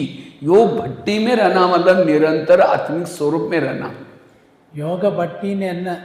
யோக பட்டின்னு என்னன்னா நிரந்தர ஆத்மிக் ஸ்திதியில் இருக்கணும். பிரம்ம பாபா சமமாகணும், உயர்ந்த நிலை அடையணும்னா முதல்ல ஆத்மா ஸ்திதியில் நிலைத்திருக்கணும். तो आत्मिक स्थिति हम बनाए कैसे? उसके लिए मैं आपको वही बहुत बातें हैं, लेकिन एक 3 बातें आज अंडरलाइन कराता हूँ. अगर ये 3 बातें आप प्रैक्टिकल में करेंगे, आत्माभिमानी बन जाएंगे. ஆத்மா அபிமானி எப்படி ஆகிறது? அதுக்கு இந்த எளிமையாக ஒரு 3 விஷயம் சொல்கிறேன். இந்த 3 விஷயம் பண்ணிட்டீங்கன்னா நீங்கள் ஆத்மாபிமானி ஆயிடுவீங்க. 3 बातें सुना करके हम योग करेंगे 15-20 मिनट. 3 விஷயத்தை சொல்ல போகிறாரு. ஆத்மாபிமானி ஆகிறதுக்காக 3 விஷயம் சொல்ல போகிறாரு. 3 விஷயத்தை அப்புறம் நம்ம ஒரு 1/4 மணி நேரம் யோகா பண்ணுவோம். सभी थोड़ा ताली बजा करके बैठो, अटेंशन. கை தட்டுங்க, கை தட்டி அட்டென்ஷனாக உட்காருங்க. அது தூக்கம் வரும், தூக்கம் வந்துடும், கொஞ்சம் கை தட்டுங்க. सबसे पहली बात है, आत्माभिमानी बनना है, अमृत वेला का योग अच्छी तरह करो. ஆத்மா அபிமானி ஆகணும்னா முதல் விஷயம் அமிர்த வேளை நல்ல யோகா பண்ணுங்க. तो अमृत वेला कौन कौन करता है? हाथ खड़ा करो. அமிர்த வேளை யார் யோகா பண்ண கை தூக்குங்க. யாரெல்லாம் अमृत वेला योगा பண்ணுறீங்க கை தூக்குங்க. ऐसे सब लोग करते, बहुत अच्छे. लेकिन अमृत वेला का चुपचाप आपका कोई वीडियो बनाई जाए. आप अमृत वेला योग करने में लिए बैठे थे और किसी ने आपका वीडियो बनाया, उसी वीडियो को आपको 10 बजे दिखाई जाए, ये सवेरे का आपका अमृत वेला का वीडियो, क्योंकि मेरा है, मैंने ऐसा किया था. दीवार के सारे बैठे, मुंह खुला, आंखें बंद, ऐसा 2 बार मच्छर अंदर भी गया और बाहर भी आए, पता भी नहीं चला. ऐसा अगर योग करेंगे तो आत्मिक स्थिति कैसी रहेगी? அமிர்த வேளை நீங்கள் யோகா பண்ணுறீங்க, உங்களுக்கு தெரியாமல் மறைமுகமாக ஒரு கேமரா வச்சு உங்களை வீடியோ எடுத்தான்னு வைங்க, நீங்கள் எப்படி யோகா பண்ணுறேன்னு தெரியும். சிலர் எப்படி யோகா பண்ண அவரே செஞ்சு காட்டினார். அந்த மாதிரி அமிர்த வேளை தூக்கம் வந்துடும், அது உள்ள கொசு போனாலும் தெரியாது வாய்க்குள்ள, அந்த மாதிரி. कई तो दिन में भी योग में बैठेंगे, ऐसे बैठेंगे, 2 बार मच्छर अंदर भी गया और बाहर भी, पता भी नहीं चला. ऐसा नहीं, जागृत होकर के अमृत वाला योग में बैठना. சிலர் மத்தியான நேரத்துக்குள்ளே யோகா பண்ணுறேன்னு உட்காடுறாங்க, வாய் எப்படி திறந்துரு உள்ள கொசு போனாலும் அவருக்கு தெரியாது. அந்த மாதிரி கூட பண்ணக்கூடாது. समझो कोई घर में बुलाओ, मेहमान को बुलाओ, मेहमान बहुत बड़ा है, लेकिन आपका स्नेह प्यार है, इसीलिए 10 काम छोड़ के आपके घर में आया, लेकिन आने से पहले आपने कुंडी लगा करके दरवाजे बंद करके सो गए. वो बेल बजा रहे, घंटी बजा रहे, दरवाजे नहीं खोलो, अब उसको कैसे लगेगा? ये कैसे लोग हैं, मुझे बुलाया, मैं 10 काम छोड़ गया, वो तो चले गए, वो तो चला जाएगा. இப்போ நம்ம விருந்தாளி கூப்பிட்றோம், பெரிய விருந்தாளி, அவர் வர சொல்லிட்டு அவர் வந்துட்டார், நம்ம உள்ள கதவை சாத்திக்கிட்டு நம்ம பாட்டு தூங்குறோன்னா அவர் பெல்லை அடித்து அவர் என்ன, நான் எல்லா வேலையும் 10 வேலை விட்டுட்டு இவருக்காக வந்திருக்கிறேன், கதவை திறக்கல, உள்ள தூங்கிட்டு இருக்காரு அப்படின்னு நினைப்பார் இல்லையா? அப்படி நினச்சிட்டு அவர் போயிடுவார். फिर फोन करके बुलाओ, आप आ जाओ, कहीं मैं आया था, बेल बजाई थी, आपने दरवाजा नहीं खोला इसलिए मैं चला गया. नहीं दोबारा आ जाओ. फिर आया, फिर कुंडी बंद करके सो गए, फिर चला जाएगा, फिर फोन करो, अब कहेगा कभी नहीं आऊँगा. அப்புறம் 2வது தடவை நீங்கள் மறுபடியும் வாங்கன்னா, ஏற்கனவே வந்தேன், அவ்வளோ பெல் அடித்து பார்த்தேன், நீ கதவே திறக்கல, நல்லா தூங்கிட்டேன், அப்புறம் எதுக்கு வரணும்? இல்லை ஒரு தடவை வாங்க, ஏமாந்துட்டேன். சரி நெக்ஸ்ட் டைம் வராரு, அப்போவும் அதே மாதிரி நல்ல தாழ்பால் போட்டு நல்லா தூங்கிட்டு இருக்கிறோம், மறுபடியும் கூப்பிட்டா வருவாரா? எந்த விருந்தாளியும் வரமாட்டாங்க இல்லையா? அதே மாதிரி பாபா வரமாட்டார். इस तरह हम अमृत वेला उठते हैं और बाबा को निमंत्रण देते, मीठे बाबा, प्यारे बाबा, आ जाओ, हम आपसे बातें करनी அப்படி காலையில் उसको तो बुलाया, दरवाजे खिड़की बंद. பாபா நான் உங்கள் கூட பேசணும், நீங்கள் இங்கே வாங்க, நான் உங்கள் கூட பேசணும் சொல்லிட்டு அப்படியே தூங்கிட்டா பாபா வந்தது கூட தெரியாது. इसलिए कहते ना, तेरे द्वार खड़ा भगवान, भगत भरले जोली भगत, तुम शांति हो गया. அதான் உங்களுடைய வாசலில் பகவான் காத்துட்ருக்கார். இப்போ பக்தன் என்ன பண்ணணும்? அவர் பார்க்கணும் இல்லையா? அதான் பகவான் வாசலில் வந்திருக்கார். इसलिए आंखें खोल करके योग में बैठो, तब आत्मा की बैटरी चार्ज होगी, आत्मा अभिमानी बन जाएंगे. அதனால் ஆத்மா கண்ணை திறந்து யோகா பண்ணுங்க, ஆத்மா பேட்டரி சார்ஜ் ஆகும். தூங்கக்கூடாது, கண்ணை நல்லா திறந்து நீங்கள் யோகா பண்ணுங்க, ஆத்மா பேட்டரி சார்ஜ் ஆகும். केवल आंखें खोल करके नहीं बैठो. हाँ, कहीं तो आंखें खुली हैं, हाँ, बाबा के फोटो, ये भी योग नहीं. कोई मेहमान घर में बैठा, उसके चेहरे की तरफ देखते रहो, वो कहेगा फोन क्यों किया था? तो कई भाई बहन क्या करते हैं, योग में बैठेंगे और क्या करेंगे, बाबा के फोटो की तरफ देखते रहेंगे, झूमते रहेंगे. योग नहीं है, बाबा से बातें करो, रूहान करो, तब आत्मिक स्थिति बनेगी. சிலர் என்ன பண்ணாங்க, பாபா படத்தை பார்த்துக்கிட்டே இருப்பாங்க, படத்தை பார்த்துட்டே கழுத்துக்கு ஒரு ஊஞ்சல் ஆட்டிக்கிட்டே இருப்பாங்க. ஒரு விருந்தாளி கூட்டிகிட்டு அந்த விருந்தாளி கூட பேசாமல் முகத்தையே பார்த்துட்டு வந்து அவர் என்ன சொல்லுவார், எதுக்கு என்னை கூப்பிட்ட, என்கிட்ட எதாவது பேசி எதாவது பண்ணுங்கிற. சிலர் அப்படியே பாபா பார்த்துக்கிட்டே இருக்காங்க, ஒன்றும் பேசலை. कई क्या करेंगे, बाबा के फोटो देखते रहेंगे, फिर झूमते रहेंगे, फिर देखेंगे कब तक देखना है, अच्छा 15 मिनट फिर, अच्छा. हाँ, ये योग नहीं. इसलिए योग में लगन में मगन होकर के बैठो. சிலர் அப்படி பாபா படத்தை பார்த்துட்டே அப்படி பார்க்குறாங்க, 15 நிமிஷம் உட்காந்துட்டேன், அப்புறம் கொஞ்சம் நேரம் பார்க்குறாங்க, 20 நிமிஷம் உட்காந்துட்டேன். அப்படி இல்லை, யோகாவில் அந்த அன்பில் மூழ்கி போகணும், அந்த ஈடுபாட்டில் மூழ்கி போகணும், அதுதான் யோகா. कई तो क्या करेंगे, मैं आत्मा हूँ, शांत स्वरूप शक्ति, अब जा रही चांद सूरज तारांगन के पार, वहां से झुटका लगेंगे, तारांगन से पार कोई झुटका लगे नीचे हड्डी गुड्डी टूट जाएगी। इसीलिए अटेंशन चाहिए योग। நான் மேலே போயிட்டுருக்கிறேன், நான் வந்து ஆத்மா மேலே சூரியன் சந்திரன் மேலே போயிட்டுருக்கிறேன், மேலே வானத்துக்கு போயிட்டுருக்கிறேன்னு சொல்லிட்டு உடனே கழுத்து கீழே இறங்கிடுது. அப்படின்னா தூக்கம் வந்துடுது. எங்கே மேலே போனோம், கீழே தான் இருக்கிறோம், கீழே விழுந்துட்டோம். एक कुमार ने मुझे क्वेश्चन पूछा, कहते भाई साहब मैं अमृत वाला करता ही नहीं मेरे। मैंने कहा क्यों? कहते नींद ही नहीं खुलती। हमने कहा अलार्म लगाए करो। कहते 5 अलार्म लगाता हूँ। हमने कहा फिर? कहते सुनाई नहीं पड़ता। हमने कहा क्यों नहीं सुनाई पड़ता? कहते मैं सोने के लिए परमधाम में जाता हूँ और अलार्म तो धरती पर बजता है बेड पर, इसलिए सुनाई नहीं पड़ता। हमने कहा परमधाम नहीं जाते, जाते तो कोई और दुनिया में जाते हूँ। ஒரு குமார் கேள்வி கேட்டாரா, நான் வந்து எனக்கு வந்து அலாரம் கேட்கவே மாட்டேங்குது, 5 அலாரம் போட்டாலும் கேட்குறதில்ல, ஏன் கேட்குறதில்ல? நான் தான் பறந்தாம் போயிடுவேனே, நான் பறந்தாம், இது பூமியில் இருக்குது, அலாரம் பூமியில் இருக்குது, நான் பறந்தாம் போயிட்டேன், அலாரம் எப்படி கேட்கணும்? அப்போ நீ ஒன்றும் பறந்தாம் போகல, நீ வேற எங்கேயோ போயிட்ட, வேற உலகத்துக்கு போயிட்டேன்னார்। एक कुमारी कहते भाई साहब मैं अमृत वेला उठती नहीं, उठती हूँ लेकिन परमधाम में नहीं जाती। हमने कहा क्यों? कहते हैं हमारे घर के ऊपर बहुत उस समय अंधेरा होता है, इसलिए डर लगता है ऊपर जाने की। ஒரு குமாரி சொல்கிறாங்களா, நான் அமிர்தவில் எந்திருக்கிறேன், நான் பறந்தாம் போக மாட்டேன், ஏன் பறந்தாம் போக மாட்டேன்? எங்கள் வீடு சுற்றி ஒரே இருட்டு, நான் இருட்டு எப்படி போக முடியும்னாங்களா। देखो कैसे कैसे क्वेश्चन पूछते। इसलिए बाबा कहते हैं अमृत वेला अच्छी करो, आत्मिक स्थिति का आधार है अमृत वेला का योग। அதெல்லாம் கொஞ்சம் தமாசுக்கு சொல்கிறாரு। அதனால் அமிர்த வேளை எந்திரிங்க, நல்ல விதமாக யோகா பண்ணுங்க, அச்சி தரசுன்னா நல்ல விதமாக அமிர்த வேளை யோகா பண்ணுங்க। सूर्य के समान स्थिति बनाने के लिए, सूर्यवंशी बनने के लिए अमृत वेला का योग जरूरी। சூரிய சமான் யோகா பண்ணணுமா? சூரிய வம்சி வரணும் அப்படின்னா அமிர்த வேளை எந்திரிச்சு சூரிய சமான் சக்திசாலி யோகா பண்ணிங்கன்னா சூரிய வம்சிக்கு வந்துடலாம்। जैसा सूर्य के पास कोई भी जा नहीं सकता, जल जाएगा, भस्म हो जाएगा, इसीलिए जो सूर्य के समान स्थिति में रहता है, सोल कॉन्शियस में रहता है, माया उसके सामने जल जाएगी, भस्म हो जाएगी, नहीं आएगी। சூரியன் பக்கத்தில் யாரும் போக முடியாது, சூரியன் எரிச்சு விட்டுரும்। அந்த மாதிரி சூரியன் சமமான ஸ்திதி யார்கிட்ட இருக்குதோ அவங்க பக்கத்தில் மாய பக்கத்திலே வராது, எந்த தீயனும் வராது, வந்தாலும் எல்லாமே எரிஞ்சு போயிடும்। इसीलिए कृष्ण अर्जुन को कहता है हे पार्थ तुम सूर्य बनो, सूर्य। அதனால் கிருஷ்ணர் சொல்கிறாரு, கிருஷ்ணர் அர்ஜுனை பார்த்து சொல்கிறார், அர்ஜுனா நீ சூரியன் மாதிரி ஆகு, சூரியன் அப்படின்றாரு। बाबा कहते हैं मैं रोज तुम्हारे घर में आता हूँ। बाबा आता है, दिखाई पड़ता है हमें? பாபா வீட்டுக்கு வரேன்றாரு, பவர் தெரியுதா? बाबा को देखने के लिए होश में बैठने की जरूरत है। कोई शराबी शराब पी करके गटर में पड़ा है और कोई जाकर के कहीं 10 रुपये ले लो, घर में जाकर सो जाओ, कहीं मैं राजा हूँ, मुझे कुछ नहीं चाहिए। गटर में गिरा है लेकिन क्या समझता है मैं राजा हूँ। ஒரு சாராயம் குடிச்சிட்டு ரொம்ப போதை இருக்கார், போதை அவர் சாக்கடையில் விழுந்துட்டு இருக்காரு।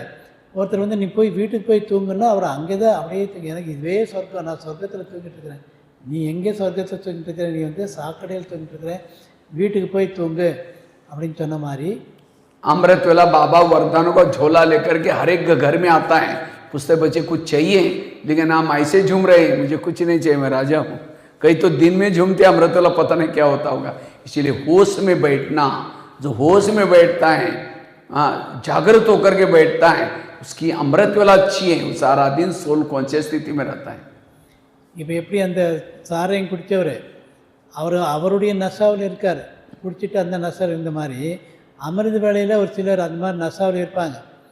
பாபா பை நிறைய வரதானம் எடுத்துகிட்டு வந்துட்டார், என்ன வேணும் குழந்தை, என்ன வேணும்னா ஒன்றும் வேண்டாம், நான் நல்லா சொர்க்கத்தில் இருக்கிறேன் அப்படின்னு அவர் அந்த மாதிரி நசாவில், அதாவது தூக்க நசாவில் இருப்பாங்க। अमृत वेला बाबा सबको उठा करके भाग्य में लिखता है, तुमको इस जन्म में मैं सोना दूंगा, इतनी दासियाँ दूंगा, वो भाग्य में अमृत वाला बैठ करके लिख रहे हैं। लेकिन हम क्या कर रहे हैं, झुटका लगा रहे हैं, ऐसे ऐसे कर रहे हैं ना। इसीलिए कहावत बने, जब भगवान भाग्य में लिख रहे थे सो रहे थे क्या? इसीलिए वो बाबा भाग्य लिख रहे हैं, उसको धन्यवाद दो। बाबा आप इतना दूर से आए, मेरा भाग्य लिख रहे, ये कर रहे हैं। किसी के शरीर पर श्रृंगार हो रहा है, चेहरे पर, जिसके शरीर पर श्रृंगार हो रहा है, झुटका लगा दे, यहाँ श्रृंगार यहाँ पहुँच जाएगा, मेकअप। इसलिए अटेंशन से अमृत वेला करना। तो इस वर्ष में अगर निरंतर आत्मिक स्थिति में रहना है, बाप समान बनना है, अमृत वेला पावरफुल करना है। அமிர்த வேளையில் பாபா பாக்கியத்தை எழுத வந்திருக்கார். அந்த டைமில் தூங்கிட்டு இருந்தே எப்படி? அதுக்காக ஒரு பழமொழி இருக்குது, பகவான் பாக்கியத்தை எழுத வரும்பொழுது நீ தூங்கிட்டியா என்ன அப்படின்னு ஒரு பழமொழி கூட கேட்பாங்களா. அதனால் அந்த சமயத்தில் நம்ம தூங்கக்கூடாது, ரொம்ப விழிப்புணர்வோடு நல்லா இருந்து பவர்ஃபுல் யோகா பண்ணணும். அவர் வந்து நமக்கு பாக்கியத்தை எல்லாம் தரக்கூடிய சமயம் அமிர்த வேளை. दूसरा बात है, अगर आत्मिक स्थिति बनानी है, क्लास के पहले रोज आधा घंटा सेंटर पर आकर के योग करने की आदत डालो। जो क्लास के पहले आधा घंटा योग करता है वो आत्मिक स्थिति में रहता है। நம்ம 7 மணிலேருந்து 8 மணி கிளாஸ் நடக்குது. அந்த 7 மணிக்கு முன்னாடி அரை மணி நேரத்துக்கு முன்னாடி அரை மணி நேரம் யோகா பண்ணிவிட்டு நீங்கள் கிளாஸ் கேட்டிங்கன்னா ரொம்ப நல்லா இருக்கும். உங்கள் ஆத்மிக் ஸ்திதி நல்லா இருக்கும். அன்றைக்கி நாள் ஃபுல்லாக ஆத்ம ஸ்திதி நல்லா இருக்கும். क्लास कितना बजे होते हैं यहाँ? இங்கே கிளாஸ் எத்தனை மணிக்கு? 7 बजे। 7 बजे 6 7 மணிக்கு கிளாஸ். माना 7 बजे मुरली चलते हैं, लेकिन योग चलता है 6:30 बजे, आधा घंटा पहले। लेकिन पहुँचते कितने हैं? हाँ, कोई उस समय रिक्शा ढूंढ रहे हैं, कोई नहा रहे, कोई ब्रश कर रहे हैं। क्लास के पहले जो योग नहीं करेंगे, मुरली उसके कोई काम की नहीं। இப்போ முரளிக்கு முன்னாடி யோகா பண்ணணும். ஆனால் அந்த டைமில் ஒருத்தர் பல்லு விளக்கிட்டு இருக்காரு, குளிச்சுட்டு இருக்காரு, அதெல்லாம் சரியில்லை. கிளாஸு 7 மணிக்குன்னா 6:30 மணிலேருந்து யோகா பண்ணிவிட்டு கிளாஸ் கேட்கணும், இல்லைன்னா அது வேஸ்ட் ஆகிடும். आज दुनिया में बहुत कितनी कहानियाँ, सत्संग कितने चले, परिवर्तन कुछ हुआ ही नहीं, क्योंकि मेडिटेशन नहीं। जब तक क्लास के पहले योग नहीं करेंगे तब तक आपके अंदर परिवर्तन नहीं आएगा, आत्मिक स्थिति नहीं बनेगी। இன்றைக்கி உலகத்தில் நிறைய கிளாஸஸ் எல்லாம் பண்ணுவாங்க, நிறைய கதைகளெல்லாம் சொல்கிறாங்க. அந்த கதைகளெல்லாம் கேட்டதுனால யாருக்கும் பரிவர்த்தனை ஆகலை, மாற்றம் வரவே இல்லை. அதனால் நம்ம வந்து நல்ல நல்ல யோகா பண்ணிவிட்டு அப்புறம் கிளாஸ் எல்லாம் கேட்குறோன்னா நமக்குள்ள மாற்றங்கள் வரும். இல்லைன்னா சும்மா கதை கேட்ட மாதிரி தான், மாற்றம் வராது. खेती के बारे में तो जानते हैं ना सभी, खेती करना। खेती में क्या करते हैं? धान बोने से पहले, बीज बोने से पहले खेती को तैयार करते, बाद में बीज बोते। इसी तरह ज्ञान का बीज दिमाग में डालना है, मुरली सुनना है, उसके पहले आधा घंटा पहले आकर के अच्छी तरह बुद्धि को एकाग्र करके योग करके फिर बाद में बैठो, वो आपके जीवन में धारणा में आएगा। நீங்களாம் வயல் என்ன பண்ணுவாங்கன்னு உங்களுக்கு தெரியும். முதல்ல வயலை உழுது அதை ரெடி பண்ணுவாங்க. ரெடி பண்ணாதான் அதுக்கப்புறம் விதை போட்டால் அது நல்லா வளரும். அந்த மாதிரி நீங்கள் 7 மணிக்கு கிளாஸ்னால் 6:30 மணிலேருந்து யோகா பண்ணியிருந்தீங்கன்னா அப்போ அந்த இடத்துல இந்த என்ன ஞான விதை போடுறோமோ அது நல்லா உள்ளே போகும், அது வேலை செய்யும். इसलिए कल से आप जहाँ भी पाठशाला में जाते हैं तो पाठशाला में आधा घंटा योग करना, सेंटर पर आते हैं कल से सबको आधा घंटा पहले। मधुबन में भी नियम है, लेकिन आजकल मैं देखता हूँ सेंटर पर जाता हूँ, कई भाई बहने क्लास के पहले आएंगे नहीं, योग करेंगे नहीं, केवल मुरली सुनते, फिर कहते भाई जी ये प्रॉब्लम है, ये समस्या है, ये सब क्यों समस्या है? क्योंकि क्लास के पहले योग नहीं करते। इसलिए क्लास के पहले आधा घंटे का योग करके, संगठन का योग कब मिलता है? क्लास के पहले। बाकी तो सारा दिन हम घर में रहते हैं, शाम को घर में करते हैं। इसीलिए सबको क्लास के पहले आधा घंटा योग करना है। கிளாஸ்க்கு அதாவது கிளாஸ்க்கு 1/2 மணி நேரம் முன்னாடி யோகா பண்ணணுங்கிறது மதுபனுடைய நியமம். மதுபன்லேயே அப்படி தான் நியமம். ஆனால் நான் இப்போ நிறைய சென்டருக்கு போகிறேன், நிறைய இடத்த பார்க்குறேன், யாரும் யோகாவே பண்ணுறதில்ல. ஏன்னு கேட்டால் நிறைய ப்ராப்ளம், அந்த ப்ராப்ளம் இந்த ப்ராப்ளம் இருக்குது. ஏன் இந்த ப்ராப்ளம், ஏன் விக்னம் வருது? யோகா பண்ணுறதில்ல. முதல்ல கிளாஸ்க்கு முன்னாடி யோகா பண்ணிவிட்டு அப்புறம் கிளாஸ் வருது. उसके लिए कोई कारण नहीं सुनाना। घर सेंटर से दूर है, बच्चे स्कूल में जाते हैं, ये तो बहाना है। इसीलिए हमें पक्का करना है कि क्लास के पहले आकर के आधा घंटे का योग करना है, फिर मुरली सुननी है। सेंटर का वायुमंडल अच्छा बनेगा, न चाहते हुए भी लोग भागे हुए यहाँ दूसरे लोग आएंगे। அதாவது அதுக்கு சாக்கு போக்கு நிறைய இருக்குது. ஏன் வரலன்னா நிறைய இருக்குது. பையனுக்கு ஸ்கூலுக்கு அனுப்பணும், அது பண்ணி ஏதாவது ஒரு சாக்கு போக்கு சொல்லுவாங்க. எந்த சாக்கு போக்கும் இல்லாமல் நீங்கள் கிளாஸ்க்கு முன்னாடி 1/2 மணி நேரம் யோகா பண்ணிங்கன்னா உங்கள் சென்டருக்கு நிறைய பேர் வர ஆரம்பிச்சிருவாங்க, உங்கள் சென்டர் நல்லா வளர ஆரம்பிச்சிருவாங்க. अब कई आएंगे भी, बैठेंगे भी, उनका आधा योग क्या लगा हुआ है और वेरद बातों में लगा हुआ है। समझो कोई माता योग लगाने के लिए आ रहे हैं, आते आते रास्ते में देखा कि बहुत अच्छा सब्जी वाला है, आज इसकी सब आज कार्यक्रम बनाएंगे, वो बैंगन की सब्जी वो बहुत अच्छे हैं, फिर सोचेंगे पहले योग करेंगे, मुरली सुनेंगे, जाते समय लेके जाएंगे, यहाँ करके बैठे लाल लाइट चल रहा है, गीत बज रहे हैं, शुरू करके मैं आत्मा हूँ, शांत स्वरूप हूँ, शक्ति स्वरूप हूँ, फिर सोचे झोला तो लाए नहीं, थैला तो लाए नहीं, बैंगन कैसे लेके जाऊँ, फिर क्या ठीक है मैं आत्मा हूँ शांत, उसके पास सब प्लास्टिक का झोला, तो अब मन बुद्धि वेस्ट जा रहा है. பாபா தமாஸ்க்காக பிரதர் ஒன்று சொல்கிறாரு. இங்கே ஒரு அம்மா வந்து உட்காந்துட்டு யோகா பண்ணுறேன் நான் ஆத்மான்றாங்க. உடனே நான் காய்க்க கத்திரிக்காய் வாங்கணும், வேறு ஏதாவது வாங்கணும், இது வாங்கிட்டு போகணும் அப்படின்னு ஞாபகம் வரும். உடனே நான் அப்புறம் நினச்சிக்கிறேன், மறுபடியும் ஆத்மாங்கிறாங்க, மறுபடியும் இதை வாங்கிட்டு போகலாம், அது அந்த எண்ணம் வருது. அது யோகாவே இல்லை, புத்தி எங்கேயோ போயிடுச்சு.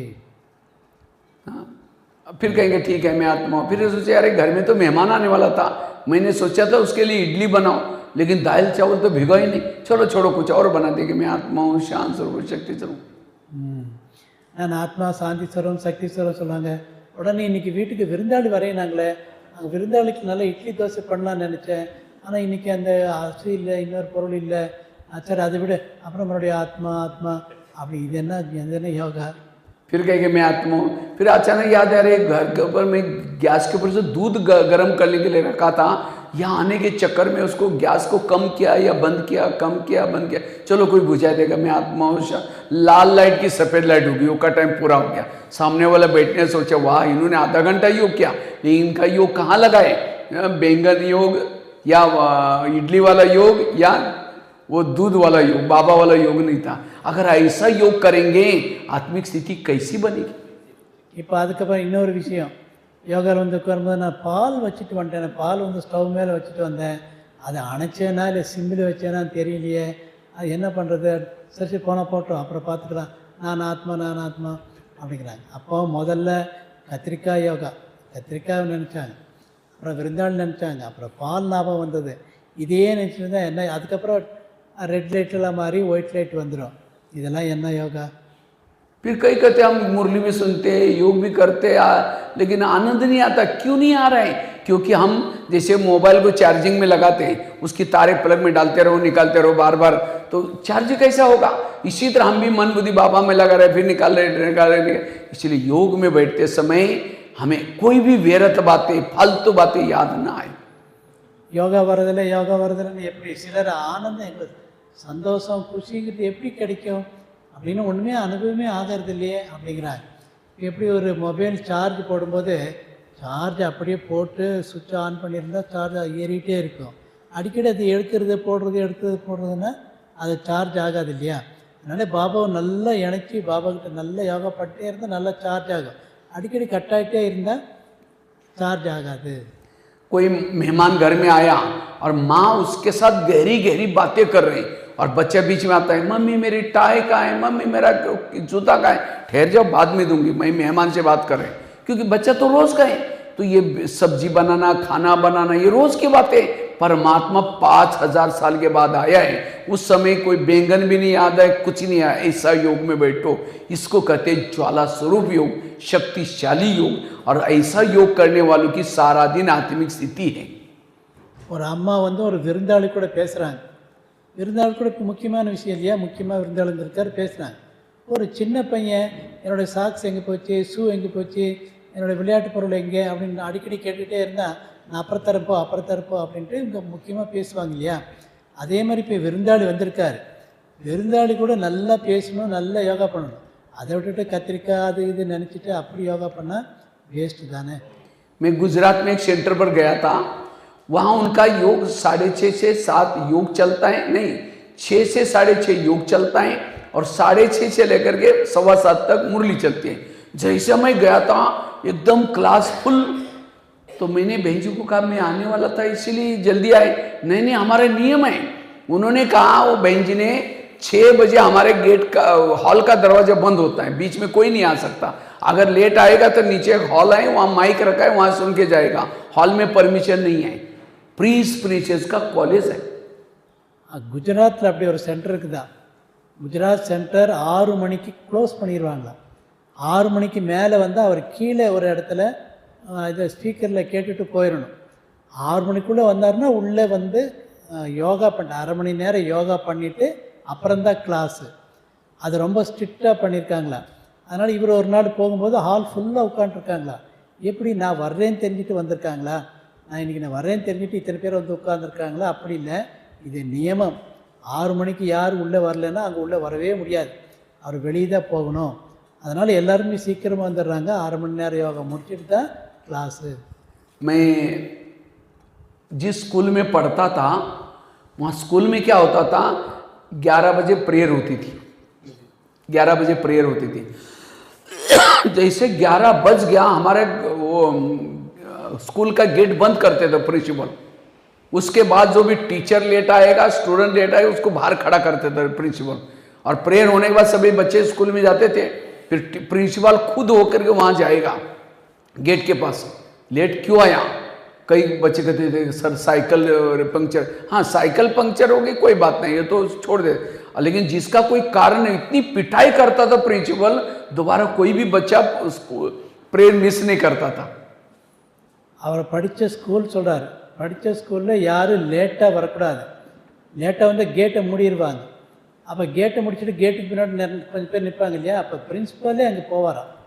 போய் ஏன் லேட்டு உண்மையான காரணம் இருந்தால் விட்டுருவார், இல்லைன்னா அங்கேயே அடிப்பார்। तो हमारा भी धर्मराज प्रिंसिपल शिव बाबा 7 बजे गेट 6:30 बजे गेट के बाहर खड़ा रहता है, दिखता नहीं है। उस समय कोई नाड़ा बांध रहे, कोई कंघी कर रहे, कोई रिक्शा ढूंढ रहे। हाँ तो बाबा धर्मराजपुरी में सब दिखाएगा रिकॉर्डिंग, तुम रोज लेट आते थे, क्लास के पहले योग नहीं करते थे, ये लो सजा। इसीलिए बड़े अटेंशन से पढ़ाई पढ़ना है। कल से क्लास के पहले सबको आधा घंटा योग करना है। நம்ம பிரின்சிபல் சிவபாபா, நம்ம பிரின்சிபல் சிவபாபா தானே, அவர் நிறைய கேட்டில் வந்து நிற்பாங்க, எத்தனை பேர் எப்போ எந்த டைமுக்கு வராங்க அவரை பார்க்குறாரு। டெய்லி லேட்டாக வந்தால் கடைசியில் தர்மராஜபுரியில் காட்டுவாரா, நீ டெய்லி லேட்டாக வந்த, அதெல்லாம் காட்டுவார், அதுக்காக தண்டனையும் கிடைக்கும்। भाई जी इनके लिए एक रेस रखना रेस, உங்களுக்காக ஒரு ரேஸ் பண்ணணுமா। रेस जो सवेरे 6:30 से पहले एक गेट, वहाँ गेट के पास एक नोटबुक रखी जाएगी, रजिस्टर, एक घड़ी, अपने अपने नाम के सामने लिखना है कि घड़ी में मैं कितना बजे पहुँचा। तो 6:30 बजे पहले आएगा फर्स्ट नंबर, 6:45 तक आएगा सेकंड, 7 से पहले आएगा थर्ड, उसके बाद आयाराम गयाराम, उसकी कोई नाम नहीं। और जो सवेरे 6:30 से पहले आएगा अगले नए साल में उनको सम्मानित किया जाएगा, इनाम दिया जाएगा। ஒரு போட்டி வைக்கலான்றார், ஒரு பந்தயம்। கேட்டு பக்கத்தில் ஒரு நோட்டு வச்சு ரிஜிஸ்டர் வச்சுக்கணும், பக்கத்தில் ஒரு கடிகாரமும் வச்சிடணும்। யார் 7 மணிக்கு வந்தாங்க அவர் கடிகாரம் பார்த்து 7 மணிக்கு வந்தேன்னு எழுதணும்। சரி 7:15க்கு வந்தேன், சரி 7:30 மணிக்கு வந்தேன் அப்படின்னா எழுதணும்। 7:30 மணிக்கு மேலே வந்த சரி 6:30 மணி சரி 7 மணிக்கு மேலே வந்தாங்கன்னா அது எழுதவே வேண்டாம், அது அவசியம் இல்லை। அதுக்கு முன்னாடி அந்த மாதிரி யார் 1/2 மணி நேரத்துக்கு முன்னாடி வந்தாங்களோ அவங்களுக்கு இந்த வருஷ கடைசியில் ப்ரைஸ் கொடுக்கணும்। पसंद है कि सबको? அந்த மாதிரி किसको पसंद है हाथ खड़ा करो। பிடிக்குதுன்னா கை தூக்குங்க, இந்த போட்டி பிடிக்குதுன்னா கை தூக்குங்க। हाँ இந்த மாதிரி ஒரு போட்டி வைக்கலாம், कल से शुरू करना आप लोग, நாளையிலேருந்து ஸ்டார்ட் பண்ணுங்க। क्योंकि जो क्लास के पहले अगर आज हमको योग करने के लिए टाइम ही नहीं मिलता, क्यों हम जो बैठक योग बाबा ने समय दिया उसको मिस करते। इसीलिए सबको क्लास के पहले आपकी आत्मिक स्थिति बनाने के लिए बहुत ही, क्योंकि जो क्लास के पहले योग करता है उसको मुरली समझ में आती है, मुरली से नशा चढ़ती है, आत्मिक स्थिति बन जाती है, क्योंकि एकाग्रता आती है। ஏன் யோகா பண்ணணும், ஏன் யோகா பண்ணணும், நல்லா கான்சன்ட்ரேஷனாக நல்ல ஸ்திதியாக யோகா பண்ணியிருப்போம்। அப்புறம் கிளாஸ் கேட்கும்போது அந்த கிளாஸ் பாயிண்டெல்லாம் உள்ளே இறங்கும், அவங்களுக்கு ஒரு நஷா வரும், அதுக்காக அப்புறம் ஆத்மிக் ஸ்திதி இருக்கும், அதுக்கு தான் சென்டர் क्लास को मुन्नाडी योगा पढ़ना। और यहाँ भी जो भी रहने वाले हैं वो भी सब क्लास में आएंगे। नहीं तो कई भाई बहनें क्या बोलते हैं, हम तो आते हैं लेकिन यहाँ के कोई आते ही नहीं। सब बिल्कुल क्लास में बैठ करके आधा घंटे का एंजॉय करेंगे। और वातावरण कितना अच्छा है। हाँ, दिल्ली में पंजाब में जाओ, जब बोलते हैं तो मुख से धुआं निकलता है, इतनी ठंडी है। आप लोग तो बड़े सुहाने मौसम में बैठे हैं, यहाँ तो दिन निकलता है, वहाँ तो 2 महीना दिन दिखता ही नहीं है, इतनी ठंडी रहती है वहाँ। तो भी छोटे छोटे बच्चे जैकेट पहन करके टुक टुक करके स्कूल में जाते हैं। மேலே அங்கே ஹரியானா டெல்லி பக்கமெல்லாம் இப்போ ரொம்ப கோல்டு, ரொம்ப பனி இருந்தாலும் சீக்கிரம் சீக்கிரம் வந்துடுறாங்க. சீக்கிரம் வந்து நிறைய யோகா பண்ணுறாங்க. அவ்வளோ சந்தோஷமாக இருக்காங்க. அவங்க வாய் திறந்து எல்லாம் ரத்தனங்களாக வருது. ரொம்ப நல்லா இருக்காங்க. அவ்வளோ குளிரில் கூட அவங்க அந்த டைமுக்கு வந்து யோகா பண்ணுறாங்க. இப்போ நீங்களாம் நல்லா பாக்கியசால, உங்களுக்கெல்லாம் அவ்வளோ குளிர் இல்லை. அங்கெல்லாம் வந்து வண்டி போகும்போது ஒரு 3 அடி 5 அடி கூட தெரியாது. அவ்வளோ பனி, மூடு பனி இருக்கும், ரோடே தெரியாது. அந்த பனியிலையும் அவங்க முன்னாடி வந்து யோகா பண்ணிவிட்டு அப்புறம் கிளாஸ் கேட்குறாங்க. எவ்வளோ நல்ல கிளாஸ், எவ்வளோ நல்ல யோகா, எவ்வளோ நல்ல கிளாஸு, அவ்வளோ என்ஜாய் பண்ணுறாங்க. तो पहली बात बताई अमृत वाला अच्छी करना, दूसरा क्लास के पहले योग, और लास्ट की एक धारणा है तीसरी आत्मिक स्थिति बनाने के लिए रोज की मुरली सेंटर पर आकर के सुनो. जो सेंटर पर मुरली सुनता है उसकी आत्मिक स्थिति बन जाती है. அப்புறம் மூணாவது, முதல்ல அமிர்த விலை சொன்னார், அப்புறம் கிளாஸ்க்கு முன்னாடி வந்து யோகா பண்ண 2வது பாயிண்ட் சொன்னார்.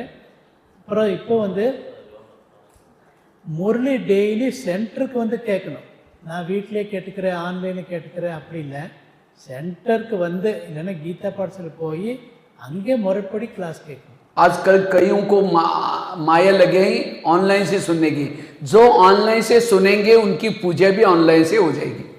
இப்போல்லாம் என்ன ஒரு மாயை வந்துட்டு, நான் ஆன்லைனில் கேட்குறேன், ஆன்லைன் யார் ஆன்லைன் கேட்குறாங்களோ அவங்களுக்கு பூஜை கூட கடைசியில் ஆன்லைனில் தான் பூஜை நடக்கும். जो ऑनलाइन से पूजा हो जाएगी तो मजा थोड़ी आएगी. ஆன்லைனில் பூஜை பண்ணாங்கன்னா சந்தோஷம் வருமா? एक बार ब्रह्मा बाबा को दादियों ने पूछा था, बाबा त्रेतायुग वालों के लिए पढ़ाई का प्रबंध आप क्या करेंगे?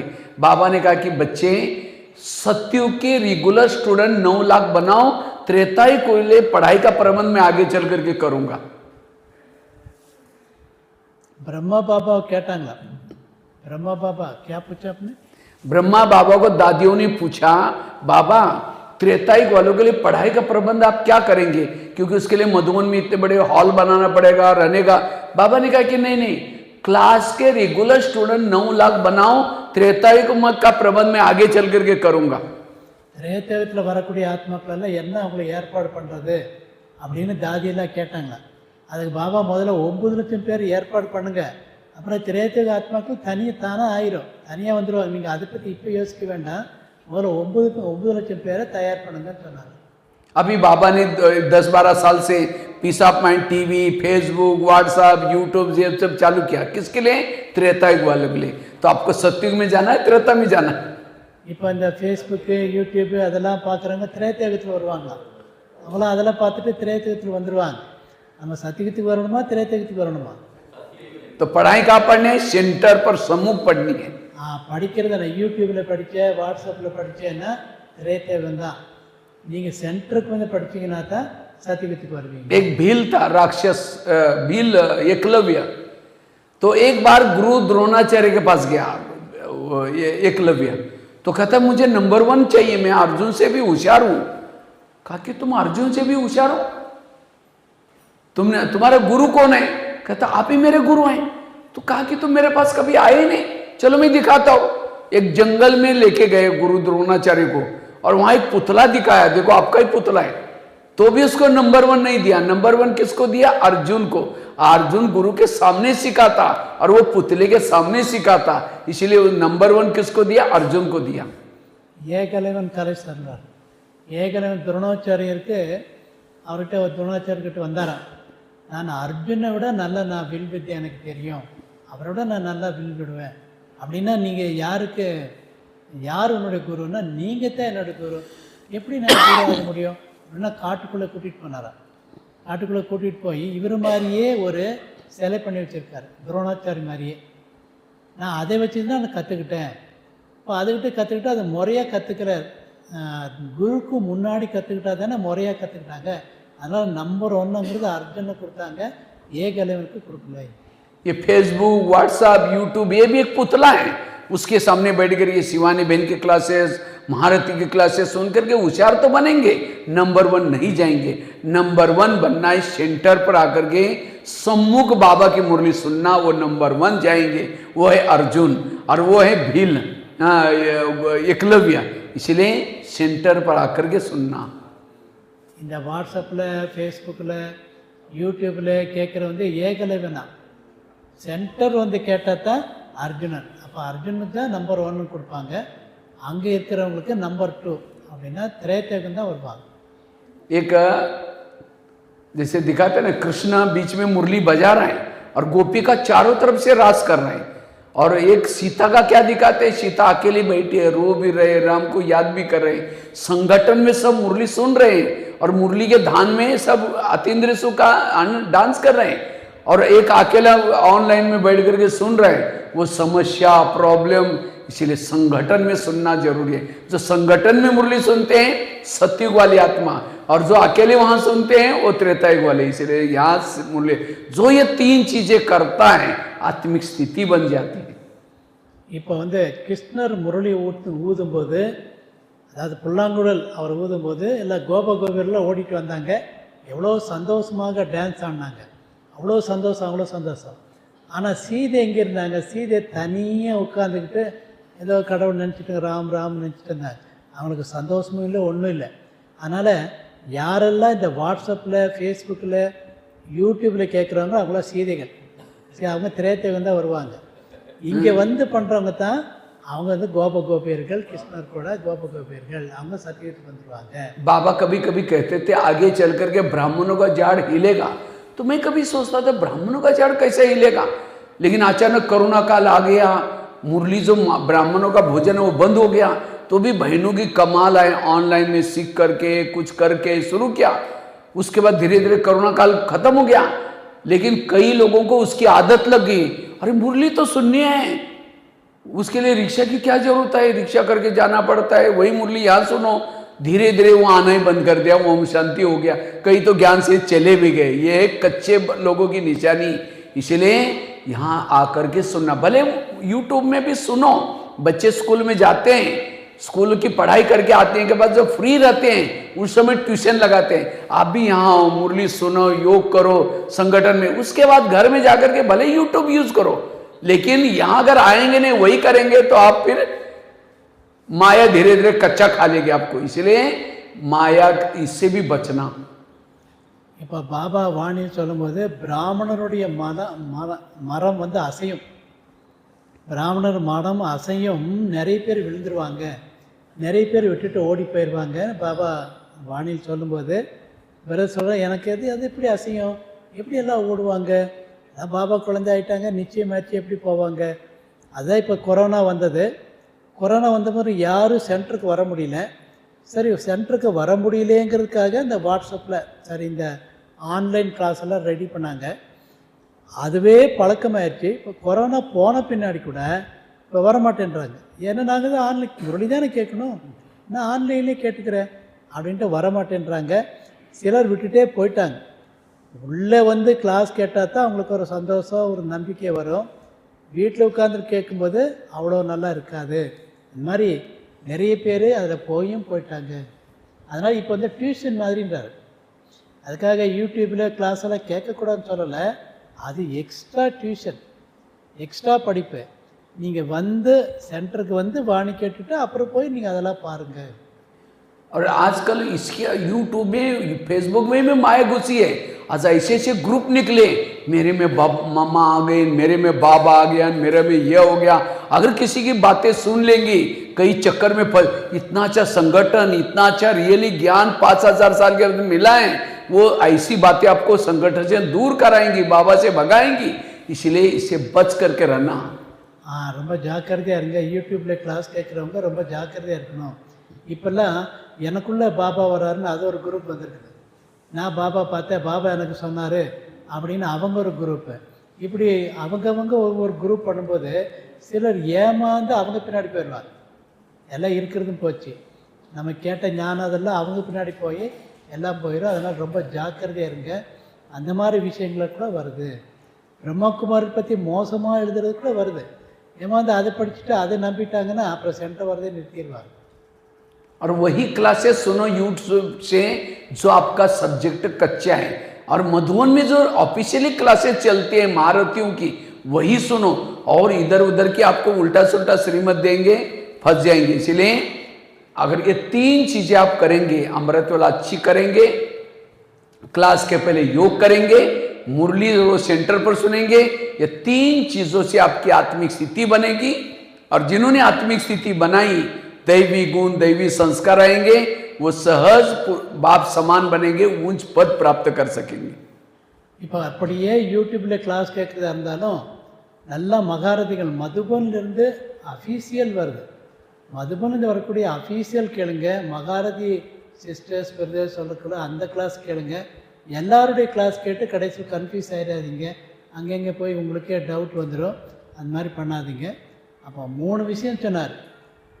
நல்லா அமிர்தவில யோகா பண்ணணும், கிளாஸ்க்கு முன்னாடி அரை மணி நேரம் யோகா பண்ணிவிட்டு அப்புறம் கிளாஸ் கேட்கணும், அப்புறம் கிளாஸ் ரூமுக்கு வந்து கிளாஸ் கேட்கணும். இந்த 3 நல்லா தாரணை பண்ணுங்கள், சத்தியத்தில் வந்துடுவீங்க.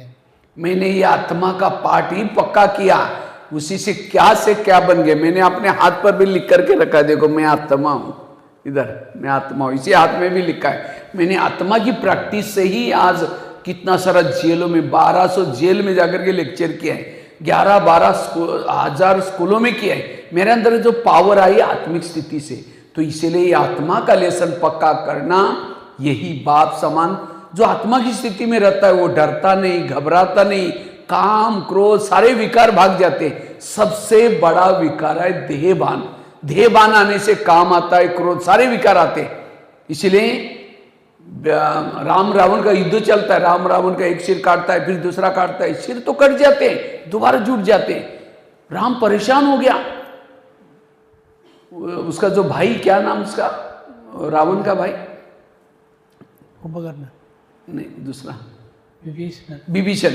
विभीषण आया, राम के कान में 2-4 बातें सुनाई, या ऐसा नहीं मरेगा, नाभि में तीर लगाओ। जब नाभि में तीर लगा, रावण मर गया। इसी तरह हम भी रावण को मारने लगे, कोई 2 साल से, कोई 4, मरता ही नहीं है। क्यों? हमने देह भान के नाभि में तीर नहीं लगाया। देह भान छोड़ो, सारे विकारों के गले कट जाएंगे, विजय बन जाएंगे। इसीलिए इस वर्ष में ये आत्मा का लेसन बार बार पक्का करना, और उसके लिए 3 धारणा करना, आत्माभिमानी बनेंगे, रावण खत्म हो जाएगा। ओम शांति। அதனால் ஆத்மா இந்த 3 விஷயம் நீங்கள் தாரணை பண்ணுங்கள். இப்போ நான் எவ்வளோ முயற்சி பண்ணுறேன், இந்த ராவணன் சாகவே இல்லையே, அப்போ அந்த கதை பிரகாரம் விபீஷன் வந்து, அதாவது ராவனுடைய தம்பி வந்து சொல்லி கொடுக்குறார், இப்படிலாம் அவர் சாக மாட்டார், அவர் நாபி பார்த்து சொல்லிட்டிங்கன்னா செத்து போயிடுவார். உடனே போட்டோன்னே அவர் இறந்து போயிட்டார். அதே மாதிரி எப்படி ஜெயிக்கணும், எப்படி ராவணனை ஜெயிக்கணும்னு யுக்தி பாபா சொல்லித்தர, அந்த யுக்தியை பயன்படுத்துனீங்கன்னா நீங்கள் ஜெயிச்சிருவீங்க. இந்த வருஷம் இந்த 3 விஷயத்தை தாரணை பண்ணுங்க. ஓம் சாந்தி.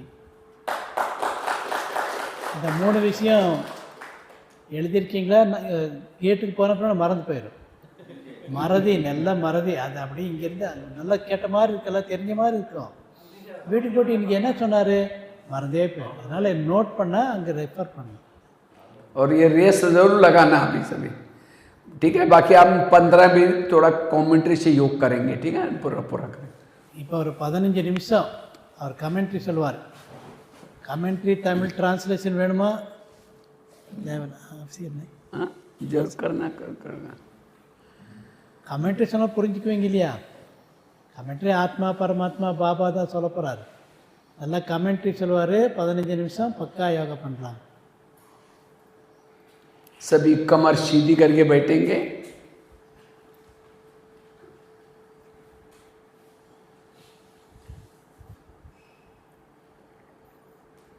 सभी अपने अपने भ्रुकुटी में स्थित रहेंगे।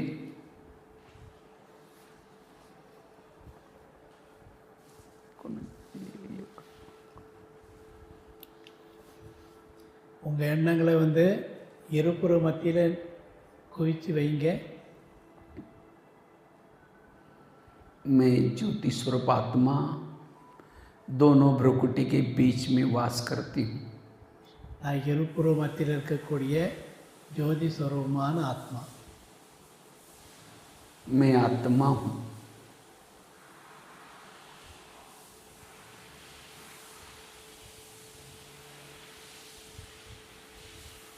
आंखों से देखती हूँ, कानों से सुनती हूँ, मुख से बोलती हूँ। நான் ஆத்மா கண்கள் மூலமாக பார்க்கிறேன், காதுகள் மூலமாக கேட்கிறேன், வாய் மூலமாக பேசுகிறேன்.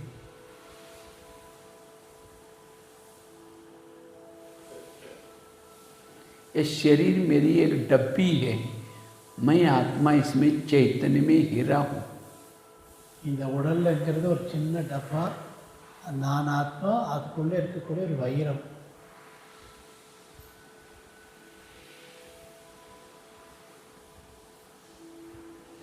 शरीर मेरा मंदिर है, मैं आत्मा इसमें चैतन्य में मूर्ति हूँ।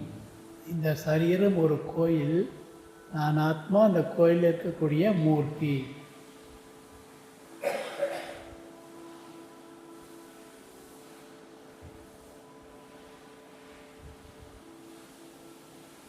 मैंने इस धरती पर आकर के 84 जन्मों का पाठ बजाया है। நான் இந்த உலகத்துக்கு வந்து 84 ஜென்மம் பாட்டு நடத்தியிருக்கிறேன்.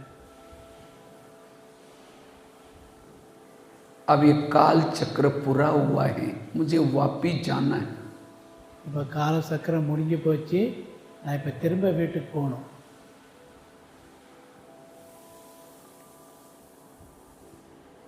अब मैं आत्मा इस भौतिक शरीर को यहीं छोड़ करके एक प्रकाश के शरीर में प्रवेश करती हूँ और अपने वतन के तरफ जाती हूँ।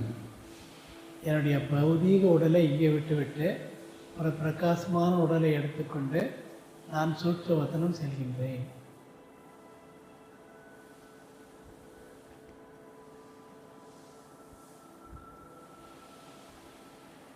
जैसे मैंने प्रकाश के शरीर में प्रवेश किया, मैं एकदम हल्की हो गई।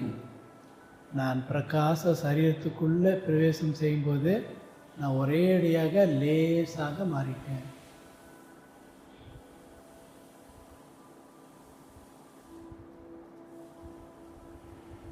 अब मैं चमकीले शरीर को धारण करके अपने अव्यक्त वतन में जाती हूँ। நான் பிரகாஷ் உடலை எடுத்துக்கொண்டு என்னுடைய அவ்யக்த வதனத்துக்கு செல்கிறேன். जहाँ फरिश्तों का राजा ब्रह्मा बाबा है, அங்கே ஃபரிஸ்தாக்களுடைய ராஜா பிரம்மா பாபா இருந்தார். चांद सूरज से भी पार अव्यक्त वतन। சந்திர சூரிய நட்சத்திர மண்டலுக்கு மேலே இருக்கக்கூடிய அவ்யக்த வதனம்.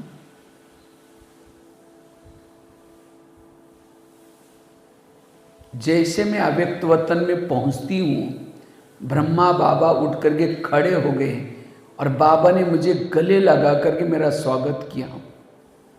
நான் சூட்சவதனம் செல்கிறேன்.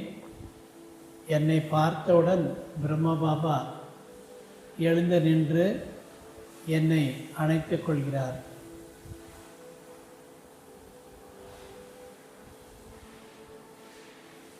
जैसे बाबा ने मुझे गले लगाया, मेरे जन्म जन्मांतर की सारी थकान मिट गई।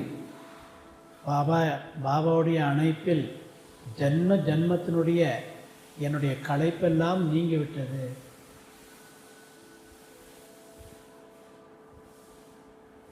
वाह मेरा भाग्य, बाबा ने मुझे गले लगाए। ஆஹா என்னுடைய பாக்கியம், பாபா என்னை அணைத்து கொண்டார்.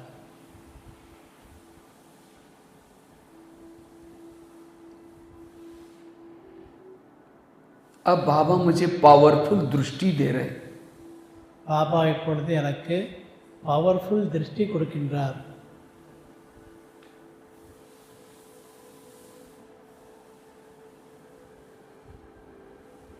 दृष्टि देते देते बाबा ने एक हाथ मेरे मस्तक के ऊपर रखा हुआ है।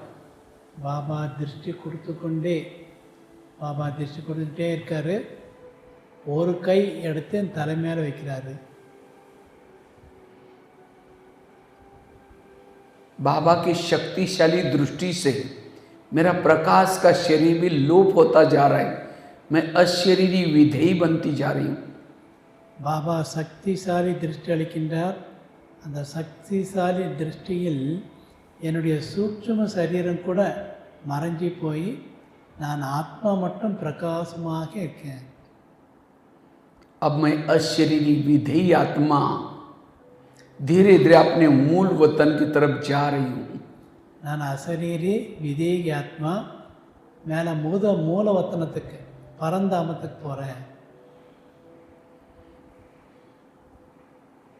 जैसे मैंने सोनेरी लाल प्रकाश के दुनिया में प्रवेश किया, मैं एकदम चार्ज हो रही हूँ. நான் மேலே பரந்தாமம் போகும்பொழுதே இந்த ஆத்மாவுக்கு சார்ஜ் ஏறுது. मैं एकदम ऊपर की तरफ जा रही हूँ, जहाँ ज्ञान सूर्य शिव बाबा हैं, उनके किरणों के नीचे जाती हूँ. நான் ஒரேடியாக மேலே பரந்தாமத்துக்கு மேலே போயிட்டுருக்கிறேன். அங்கே சிவபாபா ஞான சூரியன் ஞான கதிர்களை பரப்பிக்கொண்டு மேலே இருக்கார்.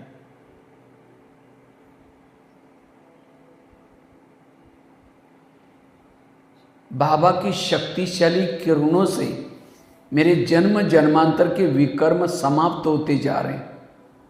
பாபாவுடைய சக்திசாலி கிரணங்கள் என்னுடைய ஜன்மத்துடைய பாப கர்மங்களை அழிக்கிறது.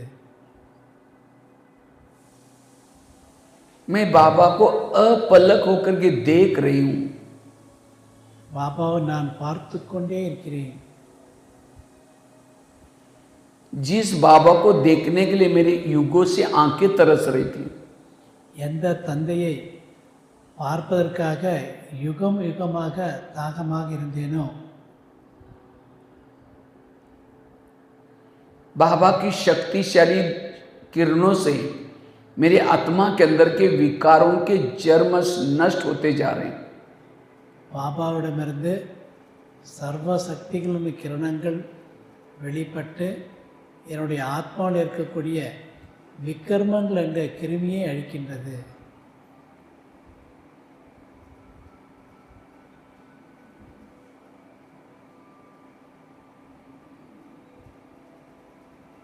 बाबा के सानिध्य से मैं अशरीरी विधेयी बनती जा रही हूँ. பாபாவுக்கு எதிரில் இருக்கும் பொழுது நான் அசரீரே விதேகி ஆகி கொண்டிருக்கிறேன். मेरी जन्म जन्मांतर की प्यास बुझती जा रही है.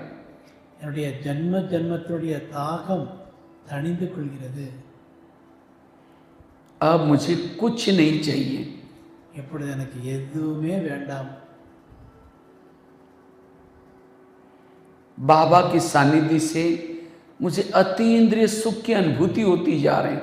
பாபாவின் அருகாமை, பாபாவின் சமீபத்தில் இருப்பது எனக்கு அத்தீந்திர சுகத்தை கொடுக்கின்றது.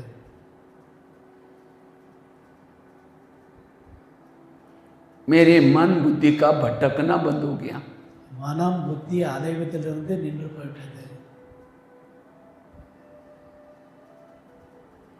मैं ज्वाला स्वरूप बनती जा रही हूँ.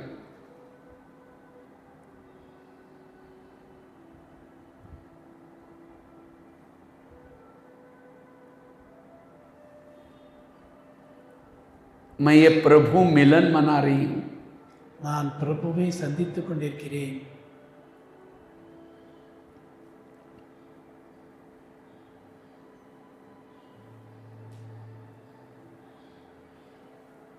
अब ये प्रभु मिलन मना करके मैं आत्मा धीरे धीरे वापिस इस भौतिक जगत में आती हूँ. நான் பிரபுவை சந்தித்துவிட்டு வாபஸ் திரும்பி வருகிறேன். जैसे मैंने शरीर में प्रवेश किया, मेरी शरीर की सारी कोशिकाएं भी चार्ज हो गई. நான் எப்படி பரந்தாமத்திலிருந்து கீழிறங்கி இந்த சரீரத்துக்குள் பிரவேசமானேனோ, இந்த சரீரத்தில் இருக்கக்கூடிய சரீர அங்கங்கள் எல்லாம் சார்ஜ் ஆகிறது. मैं आत्मा हूँ. நான் ஆத்மா.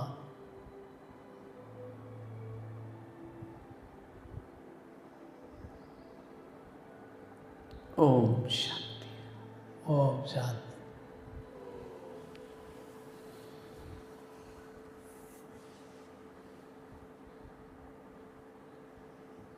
ठीक है, तो इस स्वरूप में टिकेंगे, सारा दिन रहेंगे, इसी का अभ्यास करेंगे.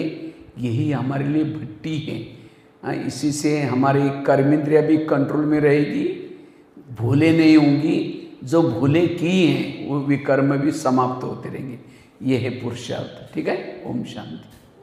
அதனால் ஆத்மஸ்திதியில் ஆத்ம உணர்வில் பக்காவாக இருப்போம், ஆத்மாங்கிற சிமிர்த்தியில் பக்காவாக இருப்போம். இந்த மாதிரி யோகாவை அடிக்கடி யோகா பண்ணும்போது நம்ம பக்கா யோகா பக்கா ஆயிரும், ஆத்மாவும் ஸ்ட்ராங் ஆயிரும். அச்சா ஓம் சாந்தி. ठीक है. யாராவது ஏதாவது கேள்வி ஏதாவது கேட்குறீங்களா?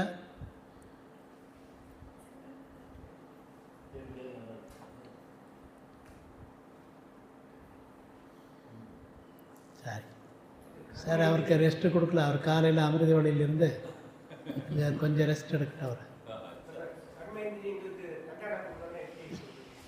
कर्म इंद्र को कैसे पनिशमेंट देना? पनिशमेंट देखो, वो सवेरे मैंने काम टाइम कम था इसलिए मैं रात को 10 बजे दरबार लगा दूँ. फिर रात को 10 बजे दरबार लगाना है. फिर सबसे पहले पूछो कान से, हे कान तुम्हारा सारा दिन का चार्ट कैसा रहा? तुम्हारा बहुत बहुत धन्यवाद. सवेरे 7 बजे तुम्हारे द्वारा मैंने मुरली सुनी थी, लेकिन 12-1 बजे को एक माता जी आई थी, किसी की परचिंतन की बातें सुना रही थी. तुमने नज़दीक जाकर सुना था. और क्या हुआ? और क्या हुआ? क्योंकि मैंने सीसी कैमरे में देखा हुआ है, इसीलिए तुम्हारे लिए सजा. सजा मतलब कोई कैंची लेकर के कान कर काट करके नहीं फेंको, ये नहीं सजा. कौन सी सजा दो? दोबारा मुरली सुनो. कान ने परचिंतन किया, उसको दोबारा मुरली सुनाओ, क्योंकि जिसमें ज्ञान नहीं है वही परचिंतन सुनेंगे. इसीलिए दोबारा मुरली सुनने की सजा कान को. அதுக்கு என்ன சொல்கிறாருன்னா, நைட்டு வந்து நம்ம கச்சேரி பண்ண போகிறோம், காதை கேட்கணும். காதை காலையில் 7 மணிக்கு அருமையான கிளாஸ் கேட்டேன், ரொம்ப சந்தோஷம். காதுக்கு தேங்க்ஸ் சொல்லணும், தேங்க்ஸ் நீ நல்லா நல்லா காரியம் பண்ண. ஆனால் 11 மணிக்கு ஏதோ ஒரு மாதாஜி வந்து அது இது சொன்னாங்க, உனக்கு தெரியுமா இது நடந்திருக்கு இது நடந்திருக்கு சொன்னாங்க. நீ ஏன் கேட்ட? கேட்கல இல்லையா? அதுக்கு தண்டனை என்ன? இன்னொரு தடவை முரளி கேளு. அந்த பரச்சிந்தனை கேட்டதுக்கு தண்டனை இன்னொரு தடவை முரளி கேட்கணும். कान को काट करके फेंकने की सजा नहीं दो. அந்த காதை வெட்டி தூக்கி வீச முடியாது, இன்னொரு தடவை முரளி கேட்கணும். एक सूरदास था ना, उसने आंखें तोड़ दी. हमारा ये नहीं, हमारा अलौकिक सजा. ஒரு சூர்தாஸ் வந்து கண்ணை எடுத்துட்டாரு. கண்ணு தான் என்னை ரொம்ப ஏமாத்துது அப்படின்னு கண்ணை குத்தி எடுத்துட்டாரு. அது மாதிரி நம்ம கண்ணெல்லாம் குத்தி எடுக்க முடியாது. அதுக்கு கிளாஸ் கேட்கணும், இன்னொரு தடவை படிக்கணும், அதுதான் தண்டனை. फिर वो आगे चलो मुख के पास. मुख तुम्हारा चार्ट कैसा रहा? समझो कान ने दरवाजा खोला, दुश्मन को अंदर कर दिया, तो तुमने तो अपनी ड्यूटी ठीक करनी थी, दरवाजा बंद रखना चाहिए था. तुमने भी खोल दिया, दुश्मन को और अंदर घुसा दिया. मैं तो 5-6 दरवाजे के अंदर बैठा हूँ, इसीलिए तुमने ड्यूटी ठीक नहीं है, इसीलिए तुम्हारे लिए सजा. दूसरे दिन उसको मौन रखो. मौन है मुख की सजा. வாய் வாய் ஞானம் பேசக்கூடிய வாய், ஞானத்தையே சொல்லக்கூடிய வாய். கண்டதெல்லாம் ஏன் பேசிச்சு, எதுக்கு இந்த மாதிரிலாம் பேசினேன்? நீ வந்து ஞானம்தானே பேசணும், யார் எது வேணாலும் பேசணும், நீ ஏன் வாய் திறந்து பேசின? அதனால் வாயை மூடிக்கும். தண்டனை என்ன? மௌன விரதம். தண்டனை வாயை மூடிக்கணும். इस तरह से हर कर्मेंद्रिय को शिक्षा भी दो, सावधान भी दो और सजा भी दो, तो परिवर्तन हो जाएगा. அதை எச்சரிக்கை கொடுங்க, கவனமாக பார்த்துக்கோங்க, தண்டனை கொடுங்க. தண்டனைன்னா இன்னொரு தடவை வாணி படிக்கணும், இன்னொரு தடவை வாணி கேட்கணும், இன்னொரு தடவை வாணி சொல்லணும், இதுதான் தண்டனை. மௌனமாக இருக்கணும். இந்த மாதிரி பண்ணி சரி பண்ணிக்கலாம். अगर आंखों ने कुछ मोबाइल में गलत चीज़ देखी है, उसको आधा घंटे का बाबा को देखने में लगा दो. மொபைல் வந்து கண்டதெல்லாம் பார்த்தது அப்படின்னா 1/2 மணி நேரம் பாபாவையே பாருங்க. उसको सजा दो. इस तरह से हर कर्मेंद्रिय उसमें அந்த மாதிரி தண்டனை கொடுக்கணும்.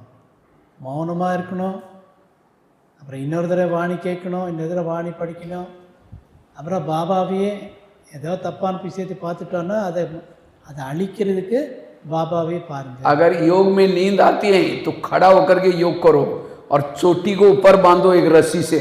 झुटकाएगा तो नींद फिर जाएगा अपने आप. நீங்கள் இந்த யோகாவில் உட்காந்தாலே தூக்கம் வருதுன்னா நின்றுக்கிட்டே யோகா பண்ணுங்க. உட்காந்து யோகா பண்ண தூக்கம் வரும், நின்றுக்கிட்டே யோகா பண்ணுங்க. இல்லைன்னா மேலே இப்படி ஏதாவது கட்டி வச்சுக்கோங்க, கீழே விழுந்தாலும் அது மேலே இழுக்கும். அந்த காலத்தை படிக்கும்போது அப்படி பண்ணுவாங்க. அந்த மாதிரி. ठीक है. ओम शांति. ஓம் சாந்தி. பிரதர் இன்னைக்கு சாயந்தரம் வந்து கோபி செட்டிப்பாளையம் போகிறாரு. கோபிக்கு போகிறாரு. நாளை காலையில் ஒரு கிளாஸ் இருக்கும். கிளாஸ் முடிச்சுட்டு நாமக்கல் போகிறார். நாளை காலையிலையும் நீங்களாம் வரலாம். देखो मैंने ब्रह्मा बाबा की 2 ही बातें सुनाई, पूरा क्लास और भी बहुत सारी बातें, 2 ही बातें बाबा ने क्या किया था, एक आत्मा का पाठ, दूसरा इंद्रियों का दरबार। तो इस अव्यक्त महीने में आपको ये चांस मिला, तो बाबा के समान कैसे बनना है, तो ये 2 बातें भी करेंगे तो आपकी स्थिति अच्छी बनेगी। ओम शांति। இந்த 2 விஷயம்தான் நான் சொன்னேன். 2 விஷயத்திலே நல்லா புருஷார்த் பண்ணலாம். कल सवेरे एक क्लास करेंगे, कल सवेरे कितना बजे जाना है उधर? 7 बजे। हाँ कर लेंगे। 7 बजे करके और नाश्ता पूरा करके हाँ ठीक ठीक भले। 7 மணிக்கு ஒரு கிளாஸ் பண்ணலாம். வேணா கொஸ்டின் ஆன்சர் கூட பண்ணலாம். नहीं क्लास ही करेंगे, क्वेश्चन आंसर। हाँ கிளாஸ் 7லேருந்து 8 வரைக்கும் வரீங்களா? வரீங்களா? ஆன்லைனில் கேட்டுக்கிறோன்றீங்களா? நீங்கள் நாங்கள் ஆன்லைனில் கேட்டுக்கிறோம் அப்படின்னா இங்கே வாங்க. அவர் இப்போ அதுக்கப்புறம் நாமக்கல் போயிடுவார். இன்னும் அடுத்தது எப்போ வருவாரோ அப்போ தான். நாளைக்கு காலையில் வாங்க. 7லேருந்து 8 வரைக்கும் கிளாஸ் முடிச்சுட்டு அவரை வழி அனுப்பலாம். சரி. அச்சா ஓம் சாந்தி. உங்களுக்கு